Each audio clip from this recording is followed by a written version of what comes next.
Okay, friends, the time has officially come. We are moving into the next era of Taylor Swift. This is the Evermore era.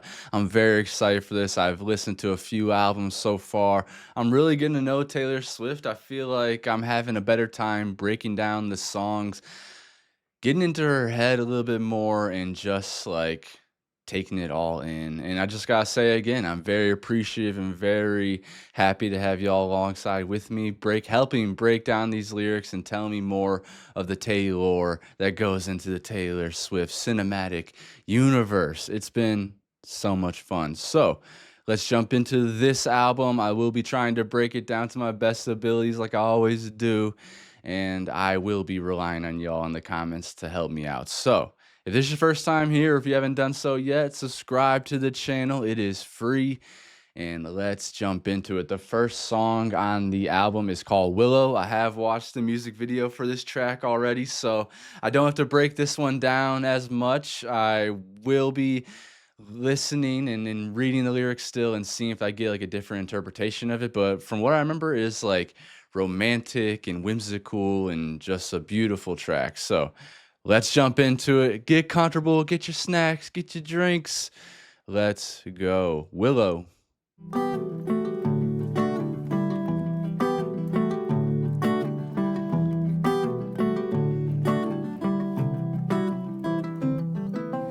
I'm like the water when your ship rolled in that night. Aaron Dessner. Rough on the surface, but you cut through like a knife. And if it was an open shut case, I never would have known from the look on your face. Lost in your current like a priceless wine. The more that you say, the less I know. Wherever you stray, I follow. I'm begging for you to take my hand, wreck my plans. That's my man. Life was a willow and it bent. One thing I really liked about that music video was how she incorporated the invisible string theory in there with that golden string, that thread that leads back to the man. Oh, it was such a beautiful, and honestly kept giving me goosebumps throughout the video seeing that there. To your wind. Head on the pillow, I could feel you sneaking in. Man. As if you were a mythical thing, like you were a trophy or a champion ring. And there was one prize I'd cheat to win. The guitar, so The whimsical. more that you say, the less I know. Wherever you stray, I follow. I'm begging for you to take my hand, wreck my plans. That's my man. You know that my train could take you home. Anywhere else is hollow. I love that Begging for line. you to take my hand, wreck my plans. That's my man. You know that my train can take you home. I love that. Life was a willow and it bent right to your wind. And that right there, I believe, is like the main point of this song. Life was a will and it bent right to your wind. Like love can be, it changes constantly, right? Like it can be good, it can be bad, but sometimes it just like moves with the wind. It goes with the person that you're in love with, whether it's good or bad. Sometimes it just flows with that, like that. Just kind of like how like a weeping willow will just like weep down, bend over, and it's the same. I think that's the way. Count me out Take this time and song in. time again. Life was a willow and it bent right to your wind. So dreamy. But I come back stronger than a 90s trend. I love that line For the too. signal and I'll So meet true. you after dark. The 90s are always in. Show me the places where the others gave you scars. Wrapping up from Cardigan. Now this is an open shut case. I guess I should have known from the look on your face. Every bait and switch was a work of art. Jeez. Show me the places where the others gave you scars. That wraps up the whole thing in Cardigan, where it's something about drawing circles around your scars or the stars. Crap, now I'm forgetting, but I remember that being a lyric, and that kind of ties it up there. Show me the places where the others gave you scars. Now this is an open shut case. I guess I should have known from the look on your face. Every bait and switch was a work of art. And that line right there, every bait and switch was a work of art. Again, so well written because it's so true. There's so many times where people can they can trick you very, very, very easily or very good. Like you sometimes you have to just like stand there and clap for them. Like, wow, you really did that. It sucks, but you really did that. The more that you say, the less I know. Wherever you stray, I follow. I'm begging for you to take my hand, wreck my plans. That's my man. You know that my train could take you home. Anywhere else is hollow. I'm begging for you to take my hand, wreck my plans. That's my man. The more that you say, the less I know. Wherever you stray, I follow. Begging for you to take my hand, wreck my plans. That's my man. You know that my train can take you home. Anywhere else is hollow. Begging for you to take my hand, wreck my plans. That's my man. Hey, that's my man. Yeah, that's my man. Yeah, that's my man. Every bait and switch was a work of art. That's my man. Hey, that's my man. Begging for you to take my hand, wreck my plans. That's my man. Oof. Yeah, I don't think I have to break that one down too much since you guys have most likely seen my reaction to the music video. It's a beautiful, whimsical, dreamy, romantic song. And I love the music video, seeing, her follow that golden string, that invisible tiny string that will always lead me back to you. It's fate. I love it. I love that song. All right, next track up is called Champagne Problems.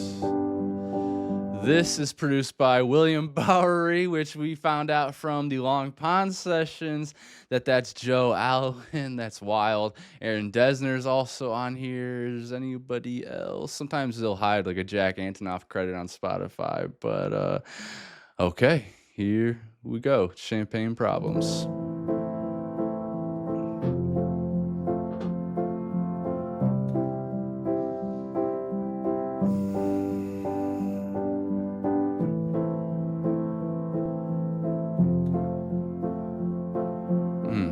You booked the night train for a reason, so you could sit there in this hurt.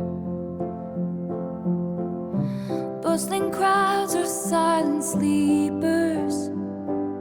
You're not sure which is worse.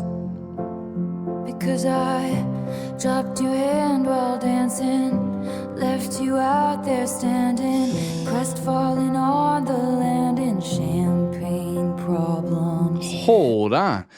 Oh man. You booked the night train for a reason so you could sit there in this hurt. Oh, I'm just picturing somebody sitting there on a, cold night with their ticket in their hand, just reminiscing.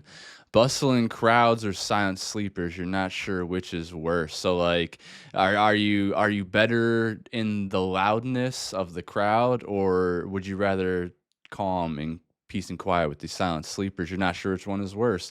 Because I dropped your hand while dancing, left you out there standing, crestfallen on the landing, champagne problems. Left you out there standing, crestfallen on the landing. So because I dropped your hand while dancing, I'm just picturing Taylor. I mean, these don't have to be autobiographical, but I always picture her for some. Obviously, it's her music. Left you out there standing, crestfallen on the landing. So just left them out there while they're dancing. Did they just like tell them they're not interested or something? Your mom's ring in your pocket, my picture in your wallet. Your heart was glass, I dropped it. Champagne problems.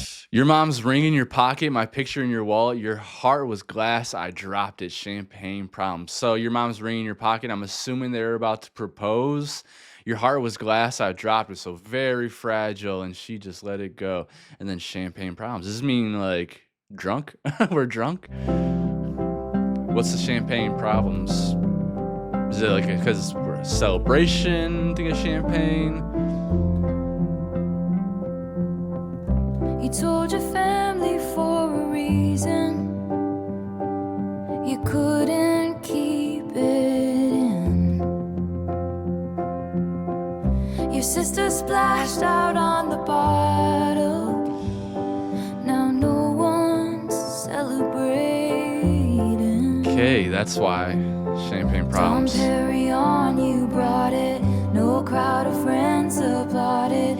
Your hometown skeptics called it Ooh. champagne problems. Oh, no. Your sister splashed out on the bottle. Now no one's celebrating, so obviously it was a rejection. Dom Perignon, you brought it. No crowd of friends applauded. Your hometown skeptics called it. So the people, your hometown friends, there's a lot. Man, her pen is so relevant, y'all. Like I can sit here and read these things and just think of a memory of my own.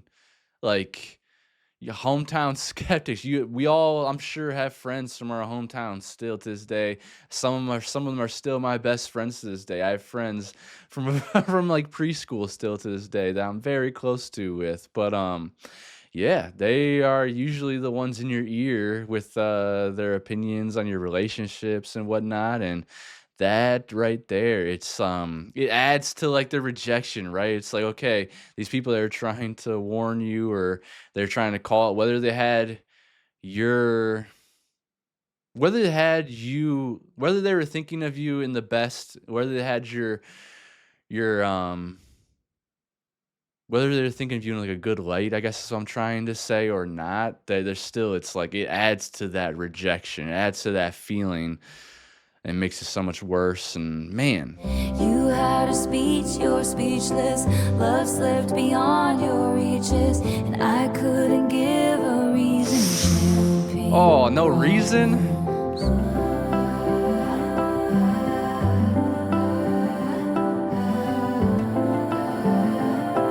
Ah,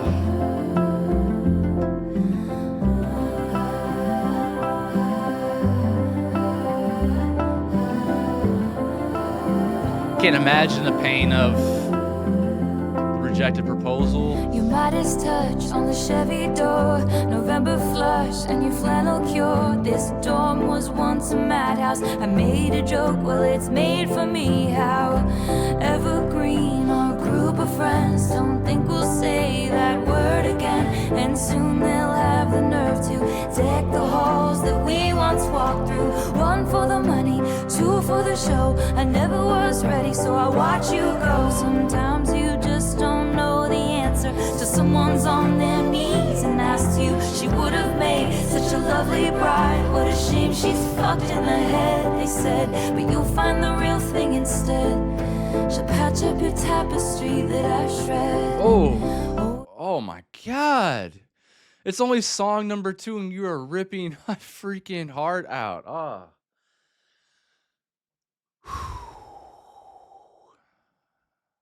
They started going faster, so I'm trying to catch up. But don't think we'll say that word again, and soon they'll have the nerve to deck the halls. Because, sorry, time doesn't stop for nobody. Celebrations don't really stop for anybody. The Christmas is gonna happen. They're gonna be decking those halls. That once we walked through, 1 for the money, 2 for the show. I never was ready, so I watched you go. Sometimes you just don't know the answer till someone's on their knees and asks you. Whew, and then she would have made such a lovely bride. What a shame she's fucked in the head. Oh my God. I don't even know how to process that. Like, she would have made such a lovely bride. What a shame she's fucked in the head. So it's almost like she doesn't know if she could commit, or I feel like there's so much going on in there, and it's overwhelming me right now with the feeling of, like, I don't know, fear of missing out. Like, there's so much more into life, and maybe she's not with the person that she loves. And like, when they got into their knees, clearly it rushed into her that she's not with the person that she loves and that she needed to reject them. But damn, she would have made such a lovely bride.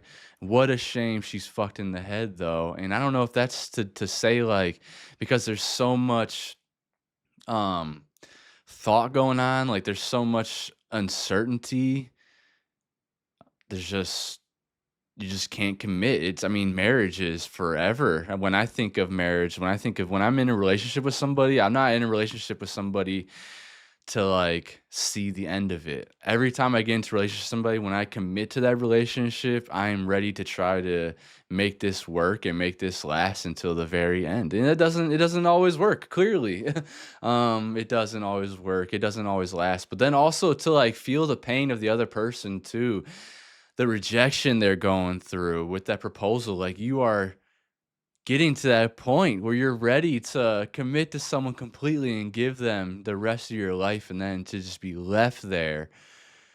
Your whole family, like you're so certain that they're going to say yes, most likely that your whole family's there. You got the dime P out.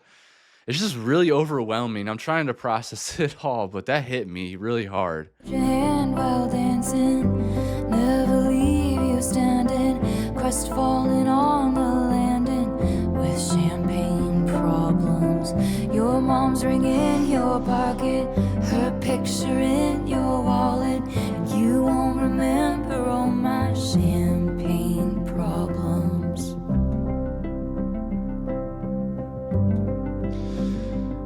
Oh, life is scary, man. Remember all my champagne problems. Damn. Track number 2, she got me crying.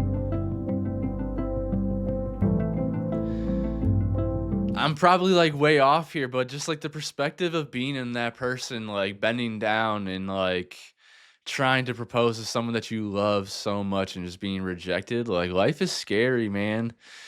And that's part of faith. Like faith isn't all just religion based. Faith is taking that first step and not knowing where you're gonna go with it. It's having faith in that first step and hoping that everything that you do is gonna work out for the best, but it doesn't always. And yeah, rejection is one of the hardest things to deal with. You'll get used to it as you practice it and as you try to open up and whatever, but whew, that piano back there too just made it so heavy. Um, yeah, I mean a breakup proposal, that is very heavy in its own. But yeah, I just feel for that person that's putting themselves out there and then just getting rejected. But I also feel for the person that's getting proposed to as well, because that's a heavy moment. And you have to be honest with yourself, and you have to be able to, if you're not in love with that person, if you know that you're not like willing to commit and be with that person for the rest of your life, then the best thing to do is to say no. Because if not, then you're most likely going to set yourself up for a big chapter of disappointments where, maybe you do end up accepting that proposal and you do go through the parties and then you do get married maybe, or maybe you reject them at the altar. There's so much complications that come from that but if you just be honest with yourself, if you can actually just like be present in that moment and yeah, reject. And obviously, you're gonna have to deal with the fallout from that too, of breaking someone's heart most likely, and probably getting broken up with and walking with a broken heart with yourself and having to mend that too. So it's very, very difficult. Champagne problems though, obviously that meaning with like, everyone celebrates with champagne or wine or whatever. And yeah, that's the big elephant in the room. Bring out that champagne, and now what do we do with it? Whew. Damn. I got my towel ready. I got Kleenexes ready. Next track is called Gold Rush. You tried.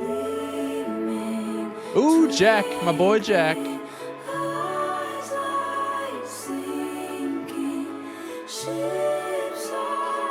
She got my sniffles going now.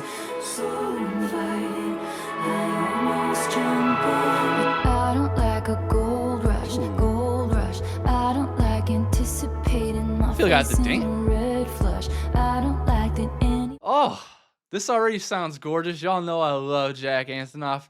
that those keys in the background are so light and airy along with the rest of the production. Let me go back like 10 seconds. Ooh, perfect. Almost jump, but I don't like a gold rush, gold rush. I don't like It feels like anticipating my face in a red flush. I don't like that anyone would die to pendulum. feel your touch. Everybody wants you. Everybody wonders what it would be like to love you. Walk past Ooh, that way. Taylor, now you know that line right there, I'm sure is relevant to so many people that listen to you and just look at you, you gorgeous woman. Everybody wants you. Everybody wonders what it would be like to love you. Shout out to Travis Kelsey for making that manifestation come true. My guy, you did it. What does it feel like, Travis, to have her loving you and to be loving her? That's what I'm feeling from this. That's like everybody wonders what it would be like to love you, Taylor, is all I'm trying to Rush. say. I don't like slow motion, double vision in rose blush. I don't like the falling hills like flying to the bone crush. Everybody wants you, but I don't like a gold rush. Let me still Whoa. be like to grow. Whoa, the production on this is different. Let me go back a little bit. I like the way that came in, but also I don't like that falling feels like flying till the bone crush. Oof. That can kind of be true if you if you fall flat on your face, right? I don't like the falling hills like flying to the bone crush. Everybody wants you, but I don't like a gold rush. Let me still be like to grow up that beautiful with your hair falling. But I don't like a gold rush because I mean, like, I don't want to go after the people that everybody else wants. Like, I don't want to go towards the place where there's so much attention. But I don't like a gold rush. Let me still be Wow. like to grow up that beautiful with your hair falling into place like dominoes. I see me padding across your wooden floors with my Eagles t-shirt hanging from the door. Hotel Parties, I call you California. out on your contrarian shit in the coastal town we Ooh, with my Eagles t-shirt hanging from the door. At dinner parties, I call you out on your contrarian shit. Nice. I would love to be at that table seeing her just calling people out. Because there are people like that, right? The Skip Baylesses, the Stephen A. Smiths of the world who are contrarians for monetary reasons. But then there's other people that they just feel like they always got to be the contrarian. They always gotta say the opposite thing just to maybe get a reaction out of you, or sometimes you just want to give another point of view, right? Like sometimes it is healthy to have someone there to be a contrarian for you, like the devil's advocate of things, but still sometimes it's just annoying. The contrarians, like, just let us enjoy the time. around had never seen a love as pure as it, and then it fades into the gray. Still love y'all, contrarians. Cause you could never be. 'Cause I don't like a gold rush, gold rush. I don't like anticipating my face in a red flush. I don't like that anyone. I agree with that. I don't like oh my god, my voice cracking again. What am I, 12? I don't like anticipating my face in a red flush. I blush so easily, especially when the spotlight's on me. Like, everything will be fine until the moment, like, at a dinner party, everyone's like, "Oh, so Danny, what are you up to?" or whatever. And then it's like everyone's looking at me, and for whatever reason, yeah, I'll get that. I'll get a little bit of a little red flush. I swear I'm not shy. It just happens. I don't know if that's like and I don't have stage fright. I'll get up on a stage and dance and sing, even though I'm not good at it or whatever. But for whatever reason, I cannot hide my face from blushing. So if I see a really cute girl, or for a girl that I'm attracted to talks to me or whatever, I'm most likely gonna blush. My face will probably go into a red flush. So yeah, I guess the anticipation of it, right, Taylor? Like, we do not like that. I don't like the anticipation of it either. But again, like, the meaning of this song, I was feeling like it was about like liking somebody, like being attracted to somebody, maybe crushing on them a little bit. But then, like, her saying that she doesn't like a gold rush, that makes me think that she's not into them, maybe. Well, I'll just keep it going. Gotta feel your touch. I love the Everybody production wants on you. this. Everybody wonders what it would be like to love you. Walk past, quick brush. I don't like slow motion, double vision in rose blush. I Man. don't like the falling feels like Sound like an awesome till the person. bone crush. Everybody wants you, but I don't like a gold rush. What must it be like to grow up that beautiful, with your hair falling into place like dominoes? My mind turns your life into folklore. I can't dare to dream about. I love that she said it. She said the previous album's name, obviously, but yeah, my mind turns your life into folklore. I could only imagine. I could only imagine, Taylor. You have a beautiful mind. You anymore. At dinner parties won't call you out on your contrarian shit. In the coastal town we never found, we'll never see. Love as pure as it, cause it fades into the gray of my day-old tea. Cause it will never be.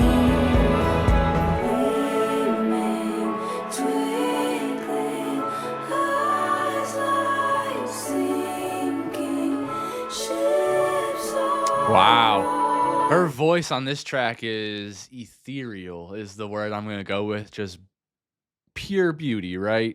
I'm going to go back a few seconds. I really like the way it came in. Never see love as pure as it, cause it fades into the gray of my day-old tea. Cause Ew. it will never be. Gleaming, twinkling, eyes like sinking ships on waters so inviting, I almost jump in. Wow. That song was gorgeous all around. Got me choked up there at the end. That beautiful piano on it. Jack Antonoff, you are a damn genius, my friend. Or I wish you were my friend. Just unbelievably pretty song. It just came off as like liking someone, right? But not wanting to go after the gold rush of it all. So them being maybe intimidating as well, like saying how wondering, I guess, questioning how beautiful and how awesome it must be to be loved by you and to love you. It makes me think that they're crushing. It makes me think that this is somebody that they really like. But when they say something about like not wanting to go into the gold rush, right? Not wanting to like you are like, but I don't like a gold rush. Not liking a gold rush. Makes me think that they didn't ever get the confidence or didn't ever feel the need to then go talk to them, maybe, I guess. Because then she says, in the coastal town we never found, so I'm assuming they never got together, we'll never see a love as pure as it, because it fades into the gray of my day-old tea. Now, tea, we could think of like, not drama, but, you know, maybe my life, my business, what I had going on, like, you know, just stuff like that, I guess. Because it will never be gleaming, twinkling, eyes like sinking ships on waters. So inviting, I almost jump in. So she got close, but she never did. And now I need a drink of water because that choked me up. Now, hold on. Let me make sure we're not on track number 5 because I feel like we got to be getting close. Okay, and I've been missing track number 5s, I think, lately. So I will not miss this. The next one is track number 5. This is "'Tis the Damn Season."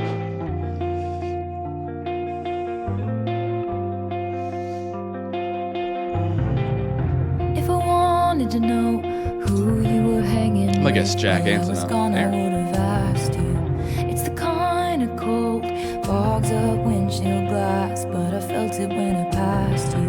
If I Starting this one wanted over. to know who you were hanging with while I was gone, I would have asked you. It's the kind of cold fogs up windshield glass, but I felt it when I passed you. There's an ache in you, but there by the ache in me.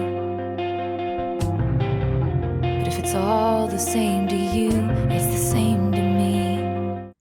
It's the kind of cold fogs up windshield glass, but I felt it when I passed you. That made me think of the last song that we just listened to where she's talking about just brushing up on somebody. So this one's making her feel cold and like not good. So we could call it even. You could call me babe for the weekend. 'tis the damn season right this time. I'm staying at my parents' house, and the road not taking looks real good now. And it always leads to you in my hometown.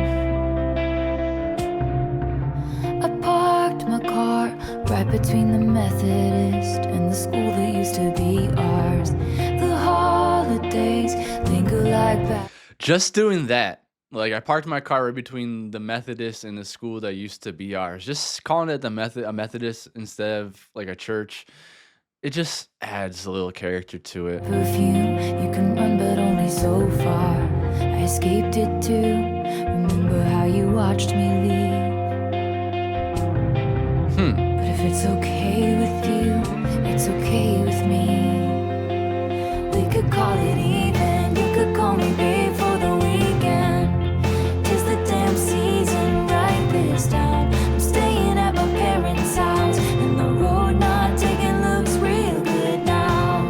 Okay, so it sounds like this is a hometown love. She's going back to the hometown, maybe for the holidays, because I mean, she's saying "tis the damn season." It makes me think of Christmas. I'm thinking, like, I'm seeing snow. I'm seeing like maybe coming home from college and like talking to that person you still used to talk to from back home and getting back to know each other. I'm also pulling from memories of my own, so Time flies, messy as the mud on your Very truck relevant. tires. Now I'm missing your smile, hear me out. We could just ride around, and the road not taking looks real good now. And it always leads to you in my hometown. Sleeping half the day, just for old time's sake. I won't ask you to wait if you don't ask me to stay. So I'll go back to LA and the so-called friends who write books about me if I ever make it, and wonder about the only soul who can tell which smiles I'm faking. And the heart I know I'm breaking is my own. To leave the warmest bed I've ever known. We could call it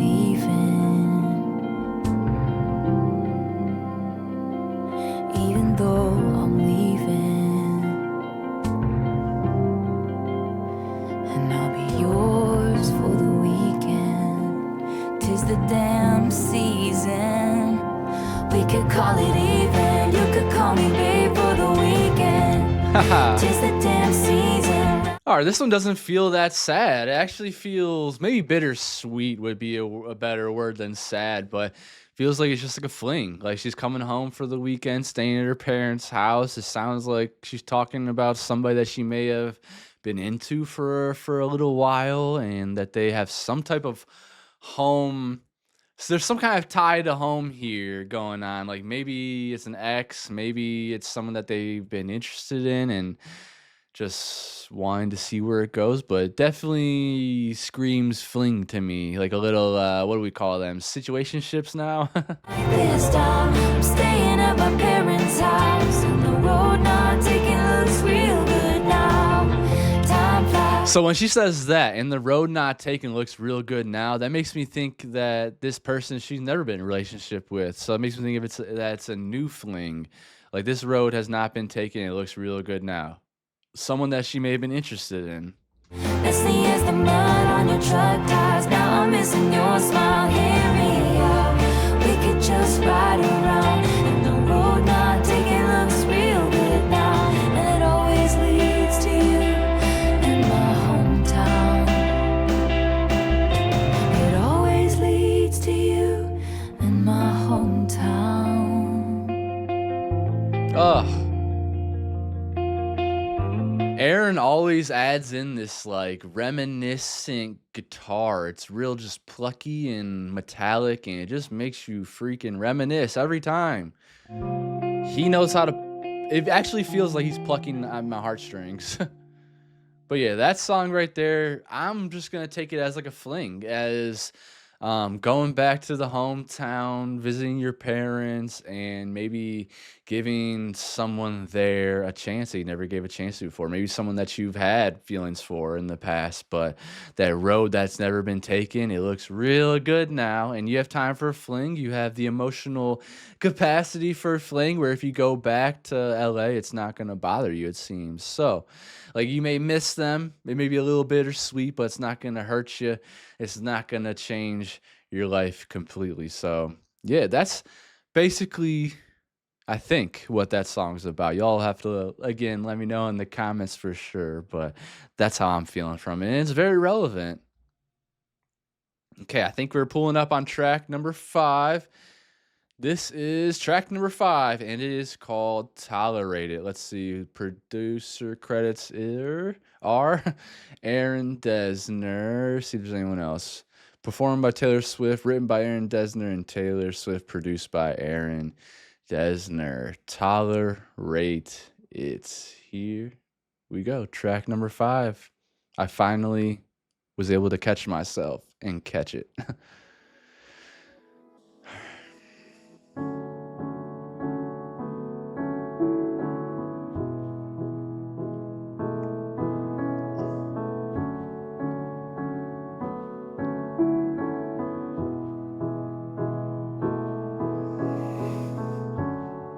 I sit and watch you reading with your head low. I wake and watch you breathing with your eyes closed. Jeez. I sit and watch you. I notice everything you do or don't do. You're so much older and wiser, and I wait by the door like I'm just a kid. Use my best colors for your portrait. Lay the table with the fancy shit and watch you tolerate it. If it's all in my head, tell me now. Tell me I've got it wrong somehow. Hold on, what do you mean and you tolerate it? Look at what she's saying. Hold on. I sit and watch you reading with your head low. I wake and watch you breathing with your eyes closed. I sit and watch you. I notice everything you do or don't do. You're so much older and wiser. And I wait by the door like I'm just a kid. Use my best colors for your portrait.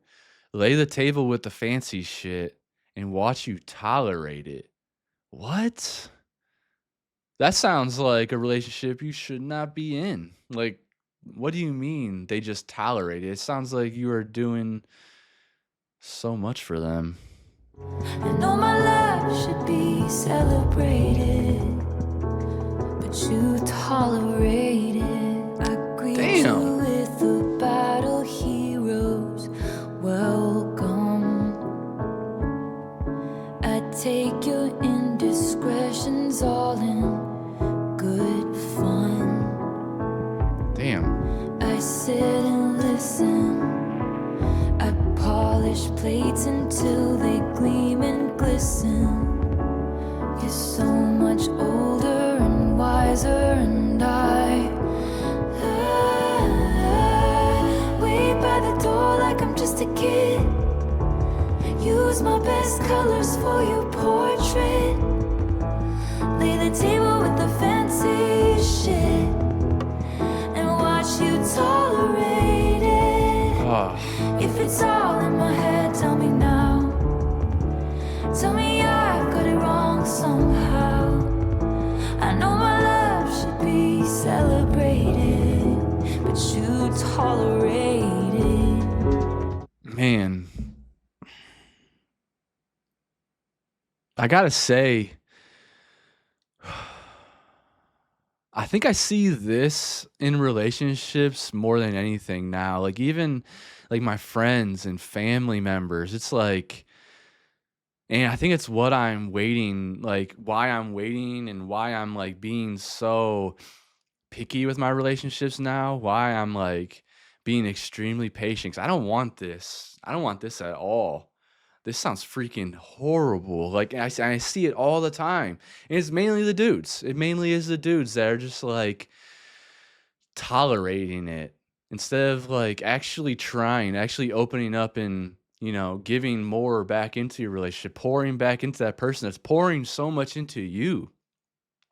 Like doing like catering to your every need, making sure you're okay, observing you, making like noticing all the good things and bad things, noticing your ticks, noticing what makes you go and noticing what makes you sad and happy, putting out your favorite stuff on the table, making your portraits with my favorite colors. Now whether she's like actually being, literal there, like actually drawing him and using her favorite colors and yada yada, or just like picturing this person as like this vibrant person, like kind of just painting them out to be better than who they really are, if that makes sense. And this person is just fucking tolerating it.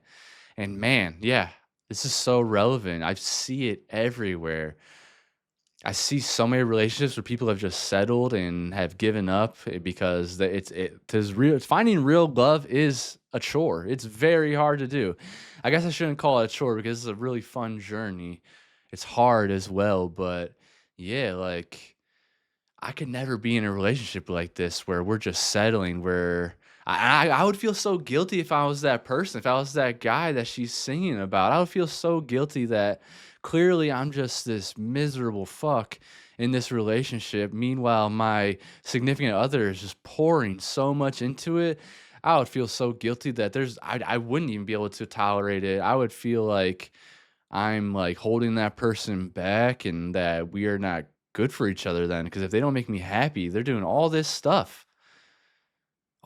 extra stuff to like make sure to cater to you, make sure you're good, and then you're just tolerating it. And it's just like, yeah, it's just coming from divorced parents, and seeing and having so many friends with divorced parents and whatever else, and just like seeing that. And you guys know too, because I'm sure plenty of you watching this also have divorced parents or just have been around this stuff, these toxic relationships where people are just tolerating each other instead of like actually working on the relationship and trying to make it better. I've been around it so much. It does turn me off to it a little bit, but then you have to remember like, hey, that's not your life. You can go out there and like chase the things that you want to chase. You don't have to do that. So long-winded um conversation here is just basically just be careful getting into relationships, and be careful and be weary and notice these red flags that these people are putting up here for you, because yeah, tolerating someone's love is not something you want to be. You don't want to deal with that. You want to be with somebody that loves you for completely who you are, flaws and all. While you were out building other worlds, where was I? Where's that man who threw blankets over my barbed wire? I made you my temple, my mirror, my sky. Now I'm begging for footnotes in the story of your life, drawing hearts in the byline, always taking up too much space or time. You assume I'm fine, but what would you do if I break free and leave us in ruins? Took this dagger in me and removed it, gain the weight of you, then lose it. Believe me, I could do it. Good. If it's all in my head, tell me now. Tell me I've got it wrong somehow. I know my love should be celebrated, but you tolerate it.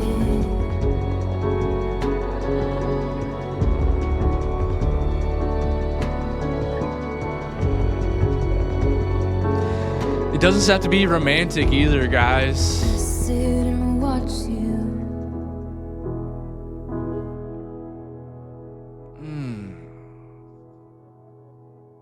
I sit and watch you, so clearly they didn't break up. She stayed, and she's gonna tolerate it too. Fuck. Ah, man. Like I said, it doesn't have to just be romantic. Like, it could be your everyday life. It could be someone that you just love so much and they just tolerate. You give so much to them, you pour so much back into them, and they just don't reciprocate anything. Uh, just unreturned love. Unreturned love. I don't know. There's a better word for unrequited or something. I probably butchered that word, but yeah, just unreturned, unreciprocated. Just kind of allowing someone to just drain you of that love that you have, of all those good, of all that good energy that you have to offer into the world. And yeah, it happens in more than just romantic relationships. It happens in friend relationships too, where people will just tolerate you being there and because they don't want to be lonely or something. There's something that they're dealing with too. And I'm very empathetic to that as well. So it's like hard for me to shit on them because people do find themselves into situations that they find it hard for them to get out of because they don't want to hurt your feelings either. It's just this big, complicated mess at times.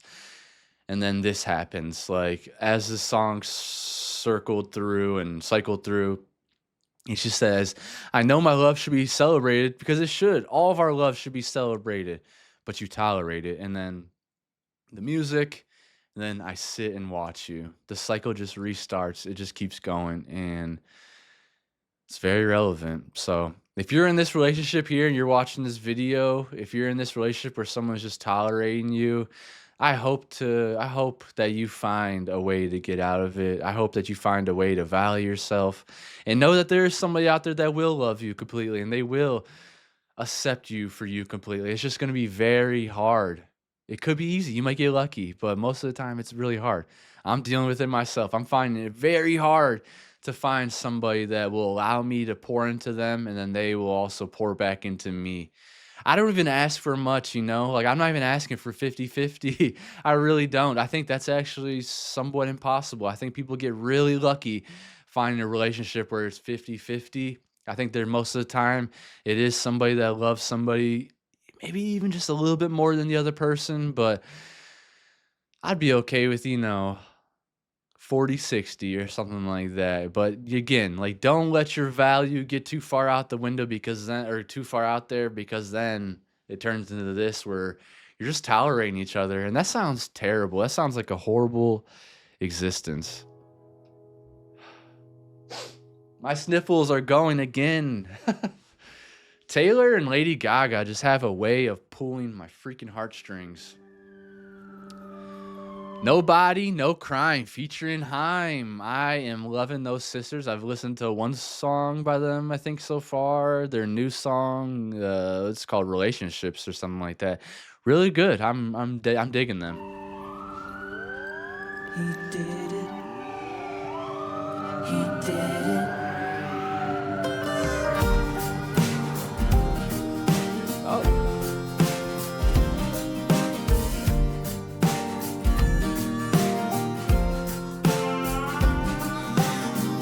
Estes, a friend of mine. We meet up every Tuesday night for dinner in a glass. Okay, I was wondering how you say one of the Haim sisters' names, Esty. Okay, I didn't know if it was Estee, like Estee Lauder, but there's not two E's in there. So, okay, Esty. Esty's a friend of mine. We meet up every Tuesday night for dinner and a glass of wine. That sounds nice. Wine, Estes, been losing sleep. Ooh, this feels Her country. husband's acting different and it smells like infidelity. She says that ain't my Merlot on his mouth. This sounds like that Carrie Underwood song. I took a little bit of slugger to bowhead lights. It sounds like that. That ain't my jewelry on our joint account. No, there ain't no doubt. I think I'm gonna call him out. She says, I think he did it, but I just can't prove it. I think he did it, but I just can't prove it. I think he did it, but I just can't prove it. No. Oh, ooh, sorry. I cut the chorus off, it seems. But I think he did it, but I just can't prove it. So it sounds like we're looking for a dirty dog. A dirty dog who can't keep his dirty dog tendencies to himself. Sounds like a cheater. I think he did it, but I just can't prove it. I think he did it, but I just can't prove it. No, nobody, no crime, but I ain't letting up until the Nice. day I die. I think he did it. No, he did. Loving the texture from the Haim sisters on the vocals. I don't know if that's just Danielle, because I know she's the lead vocalist, but if so, her and Taylor sound very damn good together.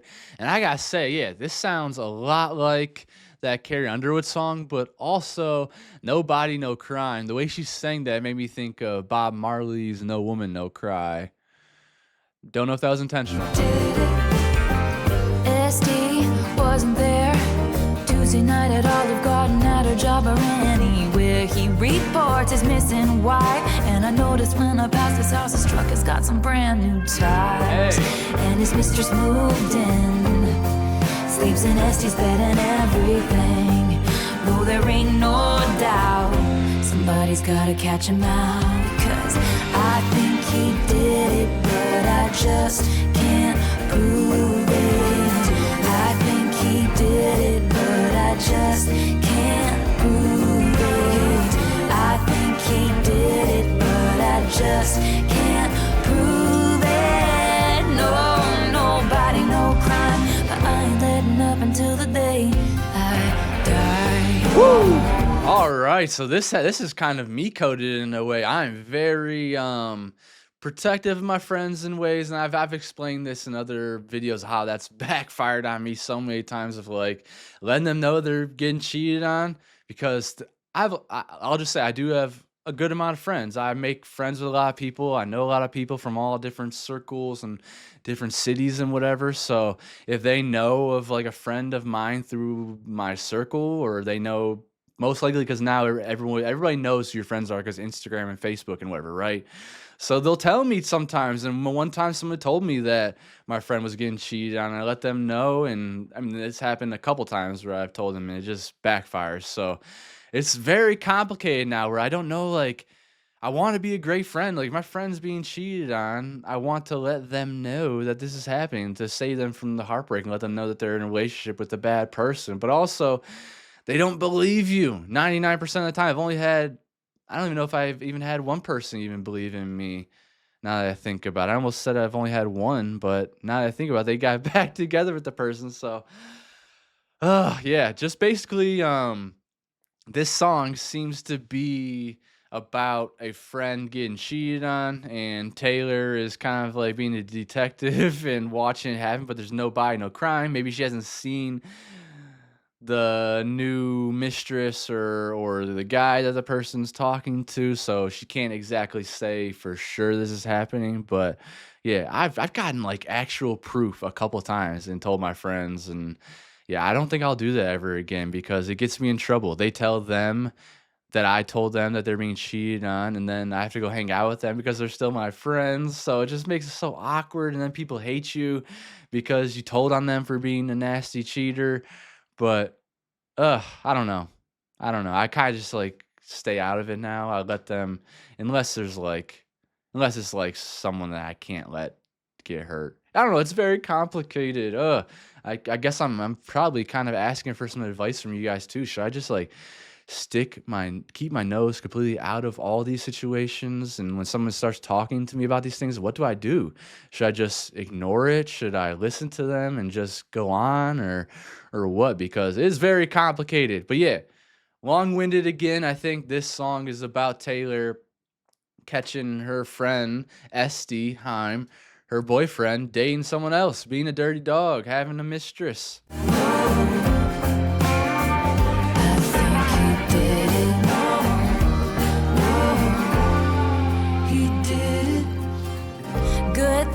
My daddy made me get a boating license when I was 15. And I've cleaned enough houses to know how to cover up a scene.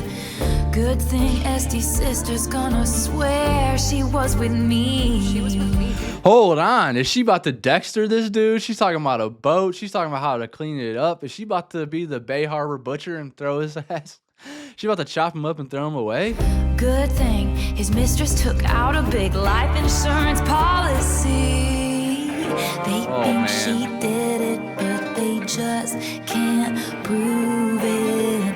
They think she did it, but they just can't prove it. She thinks I did it, but she just can't prove it. No, nobody, no crime. I wasn't letting up until the day.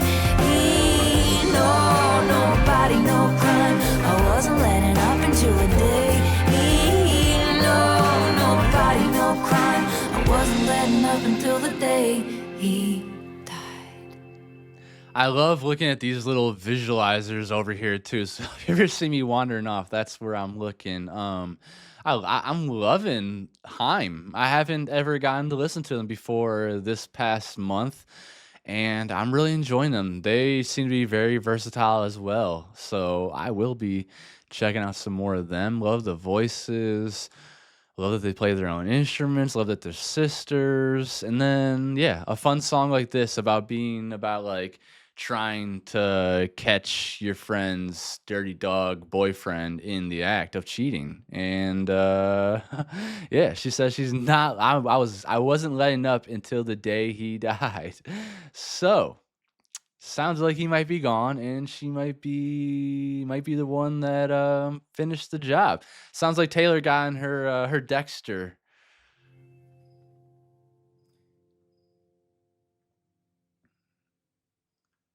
Happiness. Who's producing this one? Aaron Desner.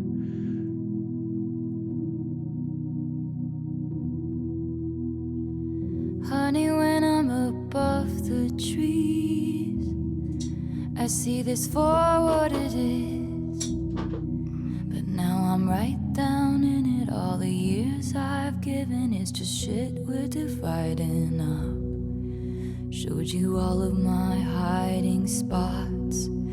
I was dancing when the music stopped. Good. And in the disbelief, I can't face reinvention.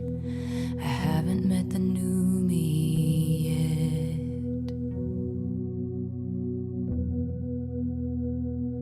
There'll be happiness after you, but there was happiness because of you.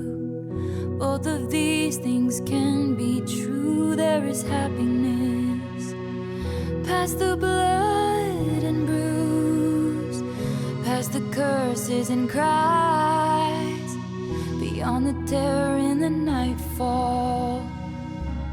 Haunted by the look in my eyes that would have loved you for a lifetime. Leave it all behind, and there is happiness. Her voice, when she hits that deep register, it gets me every time, and especially with what she's talking about here. That line there, yeah. And in the disbelief, I can't face reinvention. I haven't met the new me yet. There'll be happiness after you, but there was happiness because of you. Both these things can be true.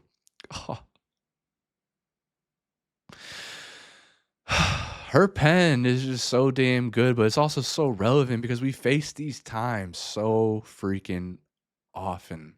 Maybe not often, but we do face these times a lot in our life, whether, you're going through a breakup, whether you lost somebody, you just didn't get something you really needed, but yeah. And in the disbelief, I can't face reinvention. That makes me think of like, you can't get restarted again. You can't learn to love yourself again. You can't build yourself back up. You can't make something new. I haven't met the new me yet. There'll be happiness after you. There always will. That's something like I need to like get out. I need to hammer down into people's mind is like you will. It will be there. It'll always be there.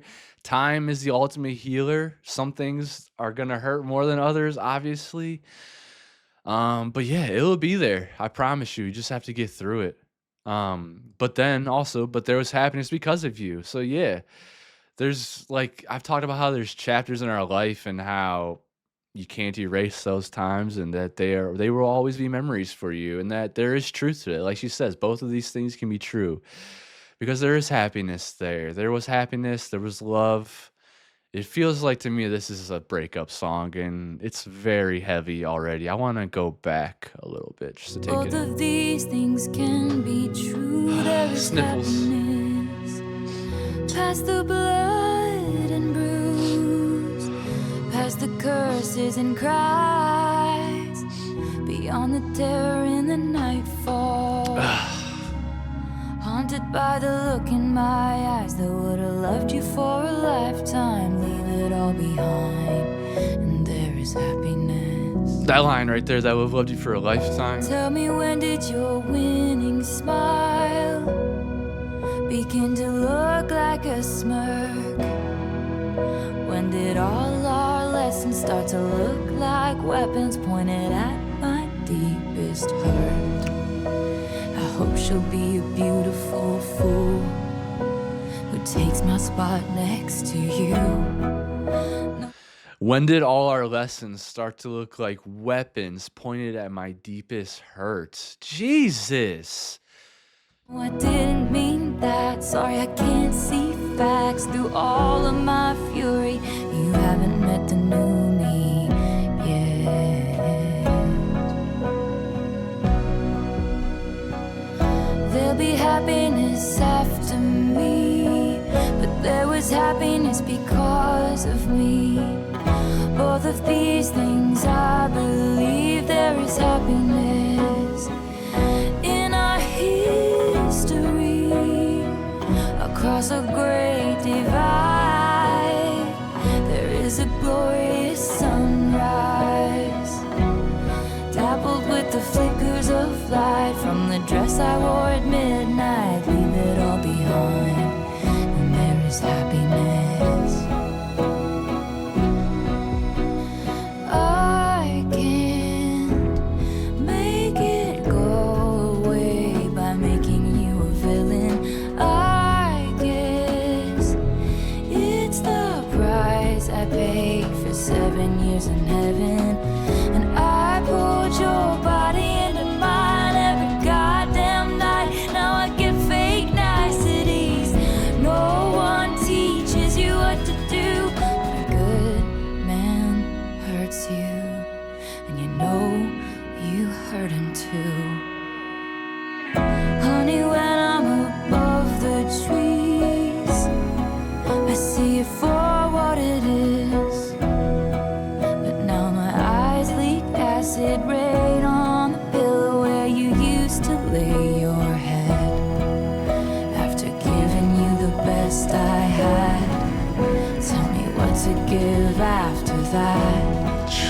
All you want from me now is the green light of forgiveness. You haven't met the new me yet, and I think she'll give you that. Ain't that the truth too? Like after giving you the best I had, tell me what to give after that. All you want from me now is the green light of forgiveness. It's another thing so relevant. Like it feels like when you're trying to get out, when you're getting out of a relationship, when you're moving on or whatever, whether they're trying to, you're not trying to.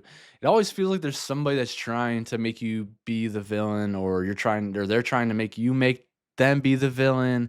That way they get that green light to, okay, now's my chance to escape. Now's my chance to break up with them. This is like an excuse kind of thing. I don't know. I'm not sure if I'm articulating that well, but I feel like you're gonna know what I'm saying here. Like people will do, like if they're not happy in a relationship, they will do everything they possibly can to get like a sliver of a chance to make them look like the good guy on the way out.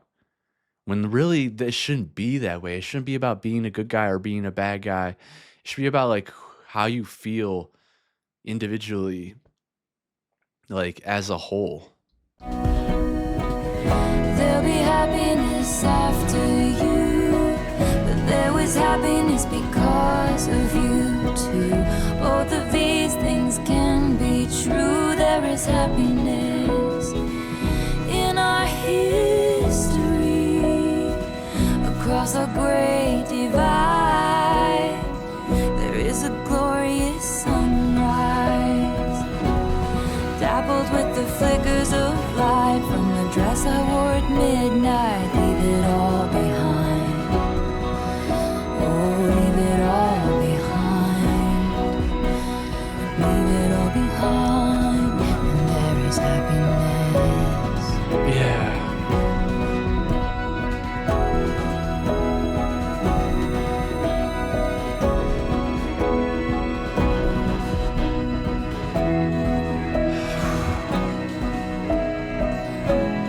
sometimes that's just the hardest thing to do in life is just to move on.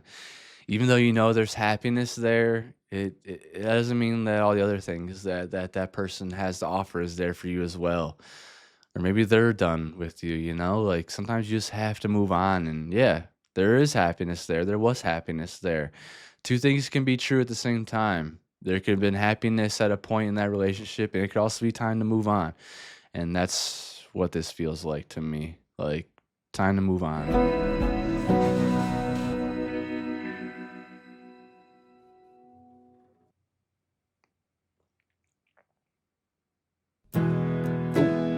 Next track is called Dorothy. This is not okay. I was I know there's a song, I think it's Marjorie, that I have to go to the lyric video. So, okay. This is produced by Aaron Desner. Let's see if there's anyone else involved in these credits. Nope, that's it. All right, so this is Dorothy. Hey Dorothea, do you ever stop and think about me? I gotta say, I needed that tone in her voice. That like, whew, rejuvenated my soul for a second. It was very heavy there. When we were younger, down in the park, honey, making a lark of the misery. You got shiny friends since you left town. A tiny screen's the only place I see you now, and I got nothing but well wishes for ya. Ooh, this place is the same as it ever was. Ooh, but you don't like it that way. There's a lot of reminiscing going on in this album. It feels like she's talking about her hometown in this song, which I feel like she's talked about a couple times. Or maybe I'm still thinking of Folklore too, because I know it felt like she talked about her hometown in that a little bit as well. And that's going to happen. And she lived a heavy portion of her life there, right? It's too late to come back to my side. The stars in your eyes shined brighter into below. And if you're ever tired of being known for who you know, you always know me, Dorothea. Dorothea.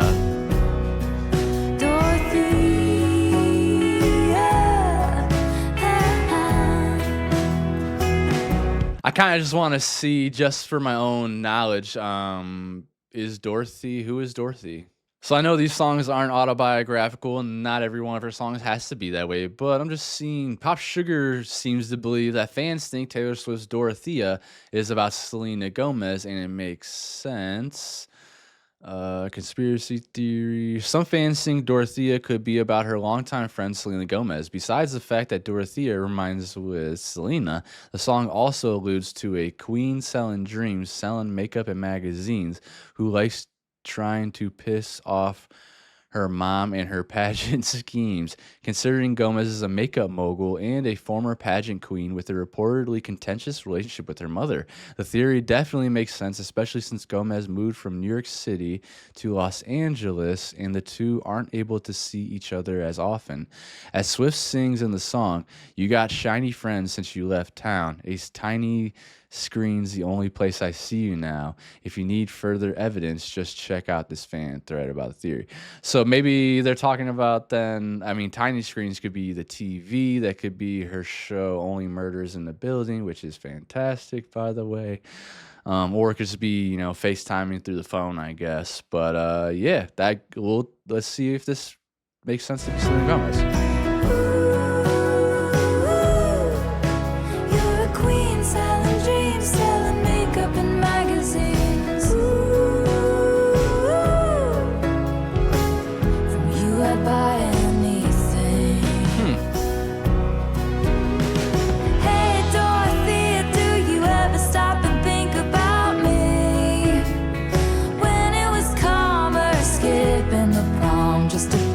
Off your mom and her pageant schemes. And damn Dorothea, they all wanna be ya, but are you still the same soul I met under the bleachers? Well, ooh,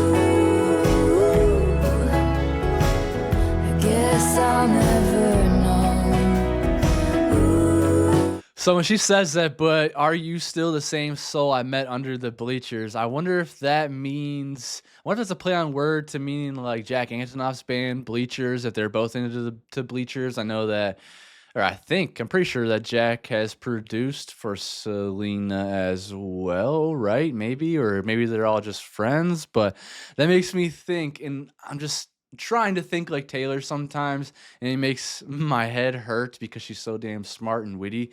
But that makes me at least think that if this is about Selena by any chance. And you'll go on with the show, but it's never too late to come back to my side. The stars in your eyes shine brighter and Tupelo. And if you're ever tired of being known for who you know, you'll always know me.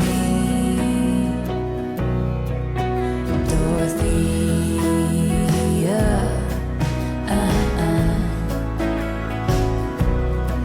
Dorothy. I couldn't remember for a second if Tupelo was in Oklahoma, Mississippi, or Texas. It's in Mississippi, so I was trying to tie together to Selena again because she lives in Texas, but Mississippi.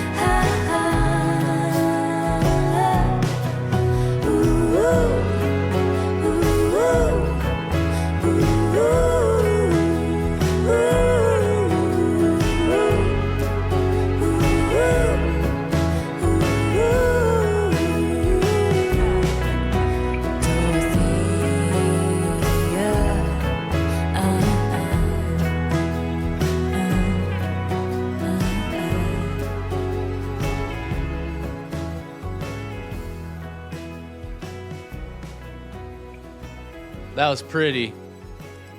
Felt like we needed that. Little uplifting, lighthearted. Just seemed like it was about like longing for those old times, that old friendship. Her friend moved from possibly New York to then LA, like moving on to, I guess, even shinier things with different friends and talking about the pageants and whatnot, making your mom mad. So that does kind of, I guess, from that little website we found, Pop Sugar. I know it's not little, but their excerpt in there saying their story, and they're saying that it might be about Selena Gomez. That could be true. I could see that from everything we just learned real quick. Would make sense. Next track.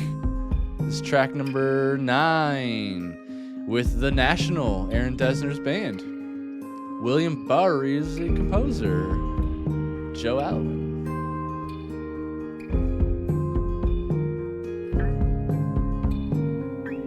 Break my soul in two, looking for you, but you're right here.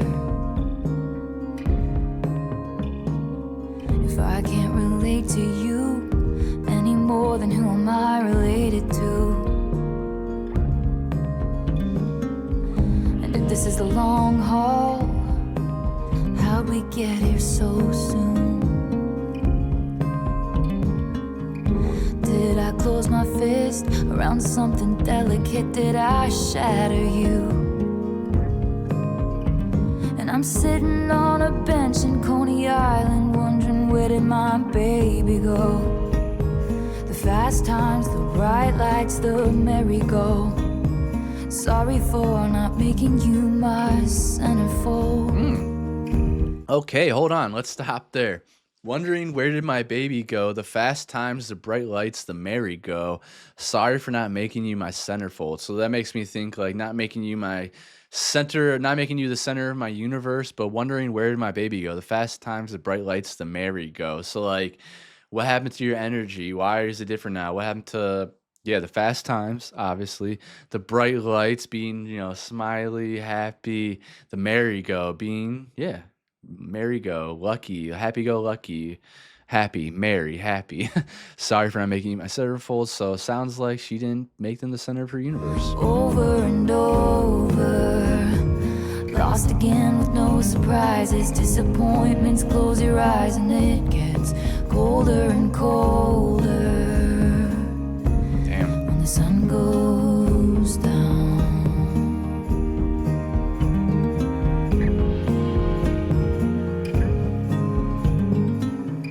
Question pounds my head. What's a lifetime of achievement?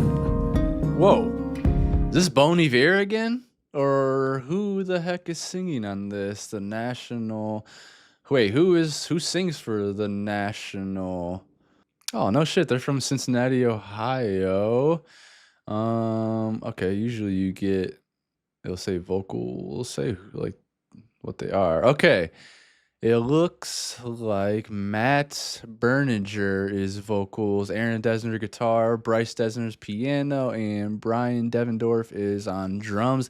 This is another band that I have not yet listened to. The National, I will have to put them on my list because I'm very much so into Aaron Desner. I'm liking what I've really enjoyed him on the Long Pond sessions. He seemed to be a very cool person. So, okay, so this is Matt Berninger. Sorry, he sounded like Bon Iver. That haunting tone on his voice. Let's go back a little bit. When the sun goes down,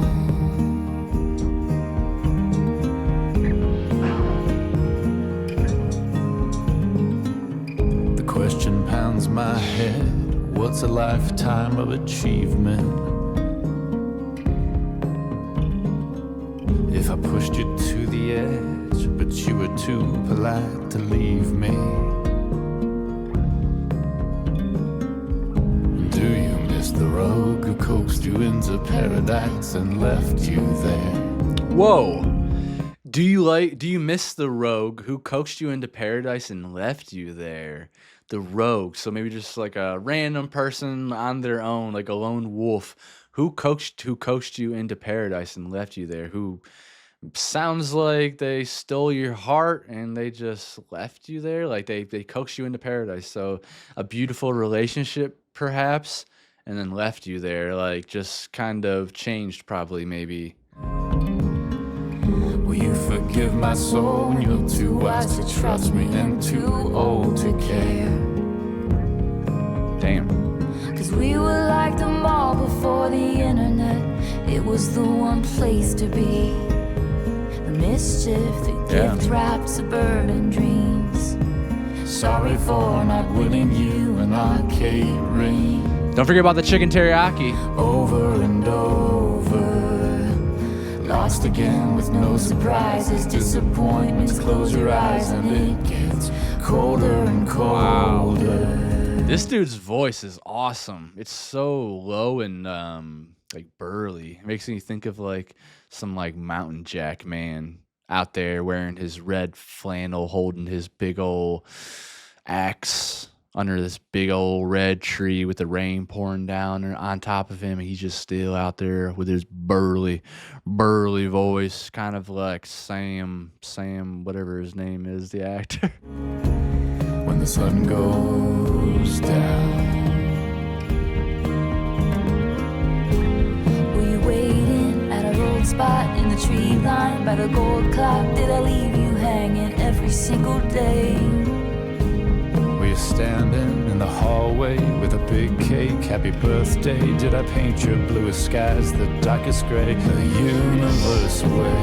And when I got into the accident, the sight that flashed before me was your face. Damn. But when I walked up to the podium, I think that I forgot to say your name. I'm on a bench in Coney Island, wondering where did my baby go? The fast times, the bright lights, the merry-go. Sorry for not making you my centerfold. Over and over, lost again with no surprises, disappointments. Close your eyes and it gets colder and colder. When the sun goes down, when the sun goes down. Yeah, this one just makes me feel very reflective again, and I think it's those drums and then like the very eerie or ethereal background vocals by Taylor on there. Just makes me think about things that may have just not worked out. The sight that flashed before me was your face when the sun goes down. But I think that I forgot to say your name over and over. Sorry for not making you mine, making you mine, making you my centerfold.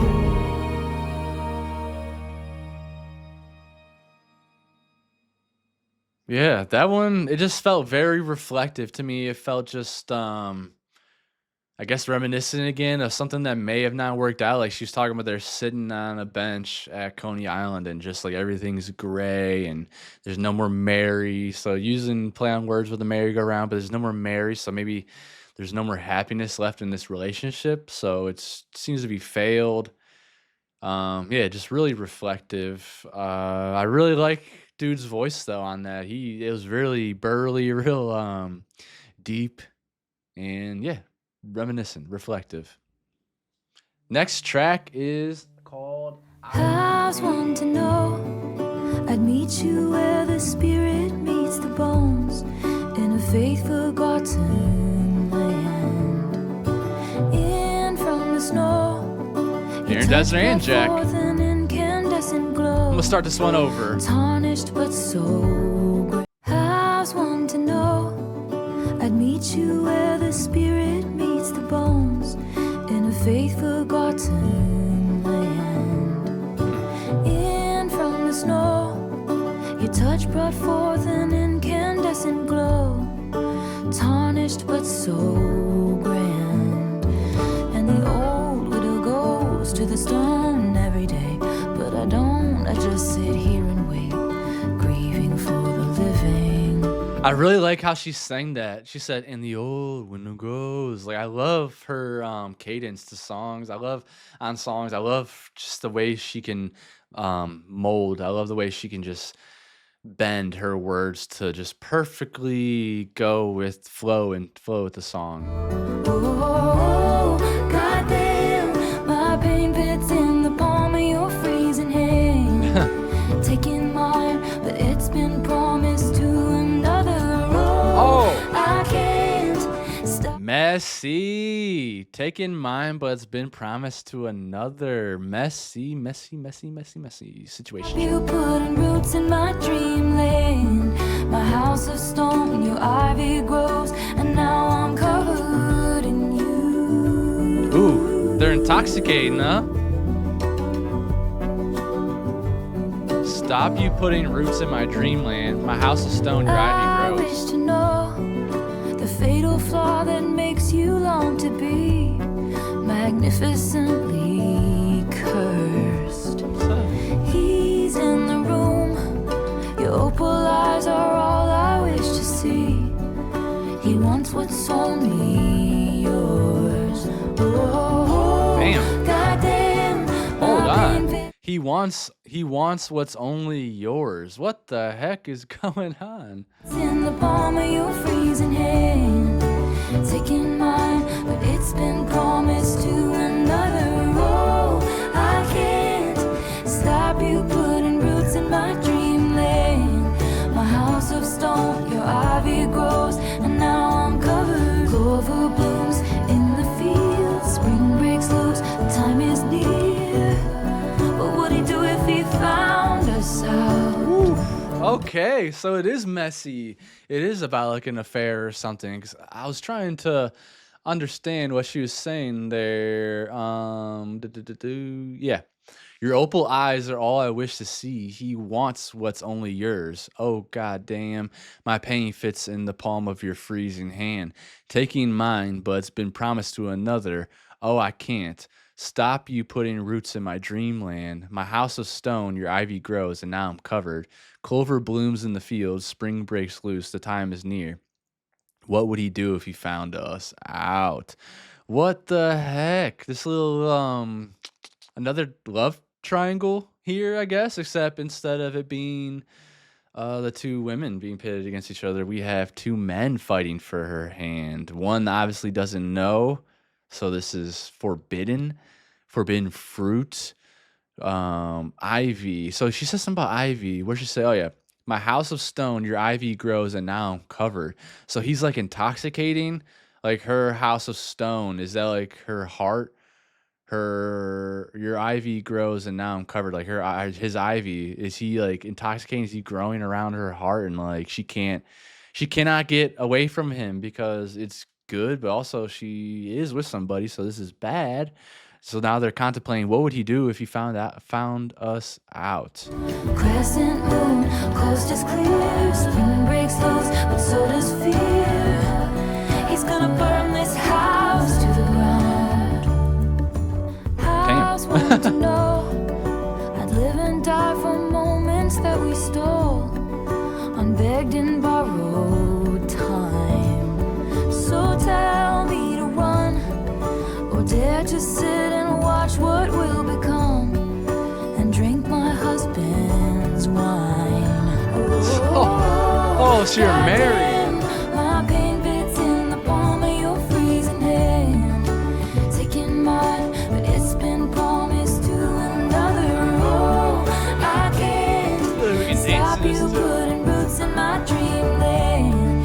My house of stone, your ivy grows, and now I'm covered in you. And I'm covered in you.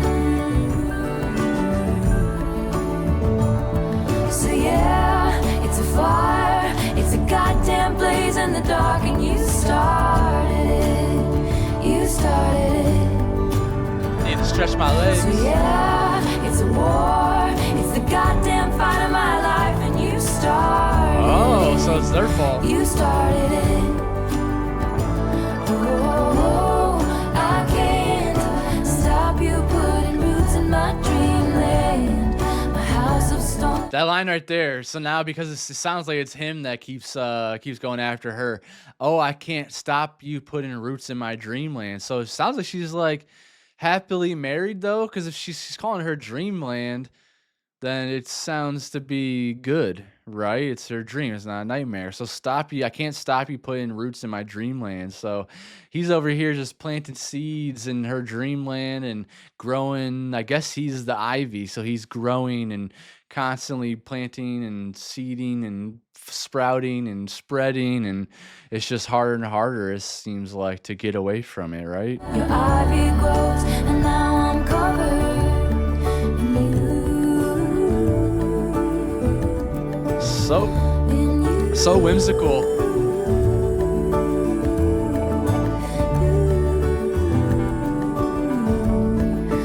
Now I'm covered in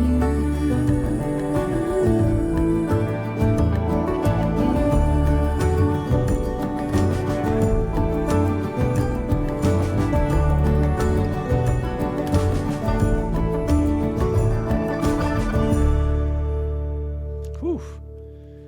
Production wise, I really liked how lighthearted that was. It is contradictory with the song. At least it would be for the third person out. It would be for her husband, the person that's getting played. But yeah, other than that, it felt like it's forbidden fruit. It felt like the ivy is like when she's saying like my house of stone, your ivy grows, and now I'm covered in you. That just makes me feel like his love or their love is intoxicating. You can't get away from it. It's spreading, spreading, spreading. It's getting into your dreamland, and you can't shake it. And it's yeah, this makes you think this is about an affair. But the production was so contradictory to me because I feel like that would be sure. It's like fun and light to the people that are, in the affair, but the person outside of the affair, it's going to be sad and dark and slow. So yeah, for me, it's contradictory because it is still cheating. It is still an affair. It's lighthearted though, and you can feel the love of it. And you can empathize with it. There's reasons why people jump outside of their relationships most of the time. Most of the time, they're not just jumping outside of their relationship because they're bad people. Most of the time, I'm not excusing it because I do think you should be able to break up with somebody or talk to somebody before you cheat on them. But yeah, there's a lot going on in people's relationships where sometimes it is easier to just, go find someone else to fill those voids that you're missing. But still, I don't condone it. I think it sucks. I think it's a shitty characteristic of people. It's dishonesty. It's being dishonest at its core. So yeah, but the song was really good, really light production wise, and then just beautiful lyrically, of course, because she's an amazing writer. Where are we at on this album? Track number 11, Cowboy Like Me. Was covered up with some tent-like thing, and you asked me to dance, but I said dancing is a dangerous game. Oh, I thought this is gonna be one of those things. Now I know I'm never gonna love again. I've got some tricks up my sleeve. Takes one to know one. You're a cowboy like me. Never wanted love, just a fancy car. Now I'm waiting by the phone like I'm sitting in an airport bar. I don't know if you have really good headphones on like I do, but that guitar in there, it's really light. It's very faint. You can hear it behind You're a cowboy like me. Never wanted yeah, behind the piano and those drums, but that guitar is gorgeous. love, just a fancy car. Now I'm waiting by the phone like I'm sitting in an airport bar. You had some tricks up your sleeve. Takes one to know one. Who is that? Who's singing? You're a cowboy like me, perched in the dark, telling all the rich folks anything they want. Who is that singing with her on this? Is that Aaron? Is that the lead singer of the National? What's going on? I need to check that out real quick. Okay, so on Taylor Swift's song "Cowboy Like Me," Marcus Mumford from Mumford and Sons provides backing vocals. He contributes backing vocals to Taylor Swift's "Cowboy Like Me," so it's only fitting that he turned up as a surprise guest to perform the song with Swift live tonight at the Eras Tour in Las Vegas. So I did spoil an Eras Tour thing for me a little bit, but that's okay. I am okay with that. Mumford and Sons is another group that I've listened to, but I never gave them my full attention. So I would like to listen to them at some point in my life. I have liked what I have heard, so it's good to know that that is who's singing with her now. I can focus. To no one. You're a cowboy like me, perched in the dark, telling all the rich folks anything they wanna hear. Like it could be love, I could be the way for it, only if they pay for it. You're a bandit like me, eyes full of stars, hustling for the good life. Never thought I'd meet you here. It could be love, we could be the way for it, and I know I'll pay for it.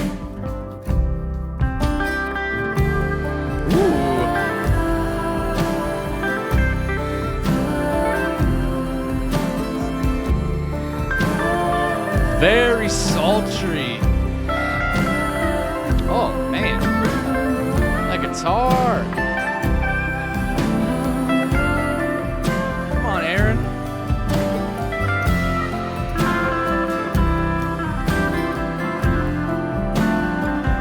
You're a cowboy like me, perched in the dark, telling all the rich folks anything they wanna hear. Like it could be love, I could be I'm loving that line. You're a cowboy like me, perched in the dark, telling all the rich folks anything they want to hear. Just like entertaining them, like just telling them what they want to hear. So just like I don't know, what's the word I'm thinking for it, of? only if they pay for it. You're a bandit like Kind of messing with them, right? eyes full of stars, hustling for the good life. Had them eating out of the palm of your Never thought I'd hand. meet you here. It could be love, we could be the way for it, and I know I'll pay for it. And the skeletons in both our closets plotted hard to fuck this up, and the old men that I've swindled really did believe I was the one, and the ladies nonchalant should have their stories about when. I swear, like our skeletons in our closet really do try to, plot hard to fuck up whatever we're doing. Like you will try your hardest to keep them back there, but some way somehow they find their way to get out of the closet. I mean, that's what baggage is, though, and it's good to find someone that you can talk to that stuff about instead of it scaring them. You passed through town, oh that was all before I locked it down. Now you hang from my lips like the gardens of Babylon, with your boots beneath my bed, forever is the sweet. The Gardens of Babylon. That makes me think of like the Game of Thrones garden where they're walking around just constantly betraying and talking crap about each other. Because now she said, now you hang from my lips like the Gardens of Babylon. And Babylon is supposed to be a bad place. Babylon, especially in Rastafarian, like Babylon means bad. It's a horrible place of people just like kind of like capitalism in a way. Like that's how Bob Marley thought of Babylon, is like capitalists and people like trying to use you and people like eating out the palm of your hands, and just like a lot of trickery going on, a lot of just no integrity. So Babylon is like hell. Babylon's a bad place from what I remember. Sweetest home. Okay, yeah, con. That's a good word. Some tricks up my sleeve. Takes one to know one. Wow. You're a cowboy like me, and I'm never gonna love again. Seeing the word con helps out. Like they are like con artists. You're a cowboy like me. Cowboys are not always good. Sometimes the outlaws and whatever. Yeah, they are kind of like pirates, but on on the land in a way. A lot of them. So con artists. This feels like a song about con artists. She's talking about like having the rich people eat out of their.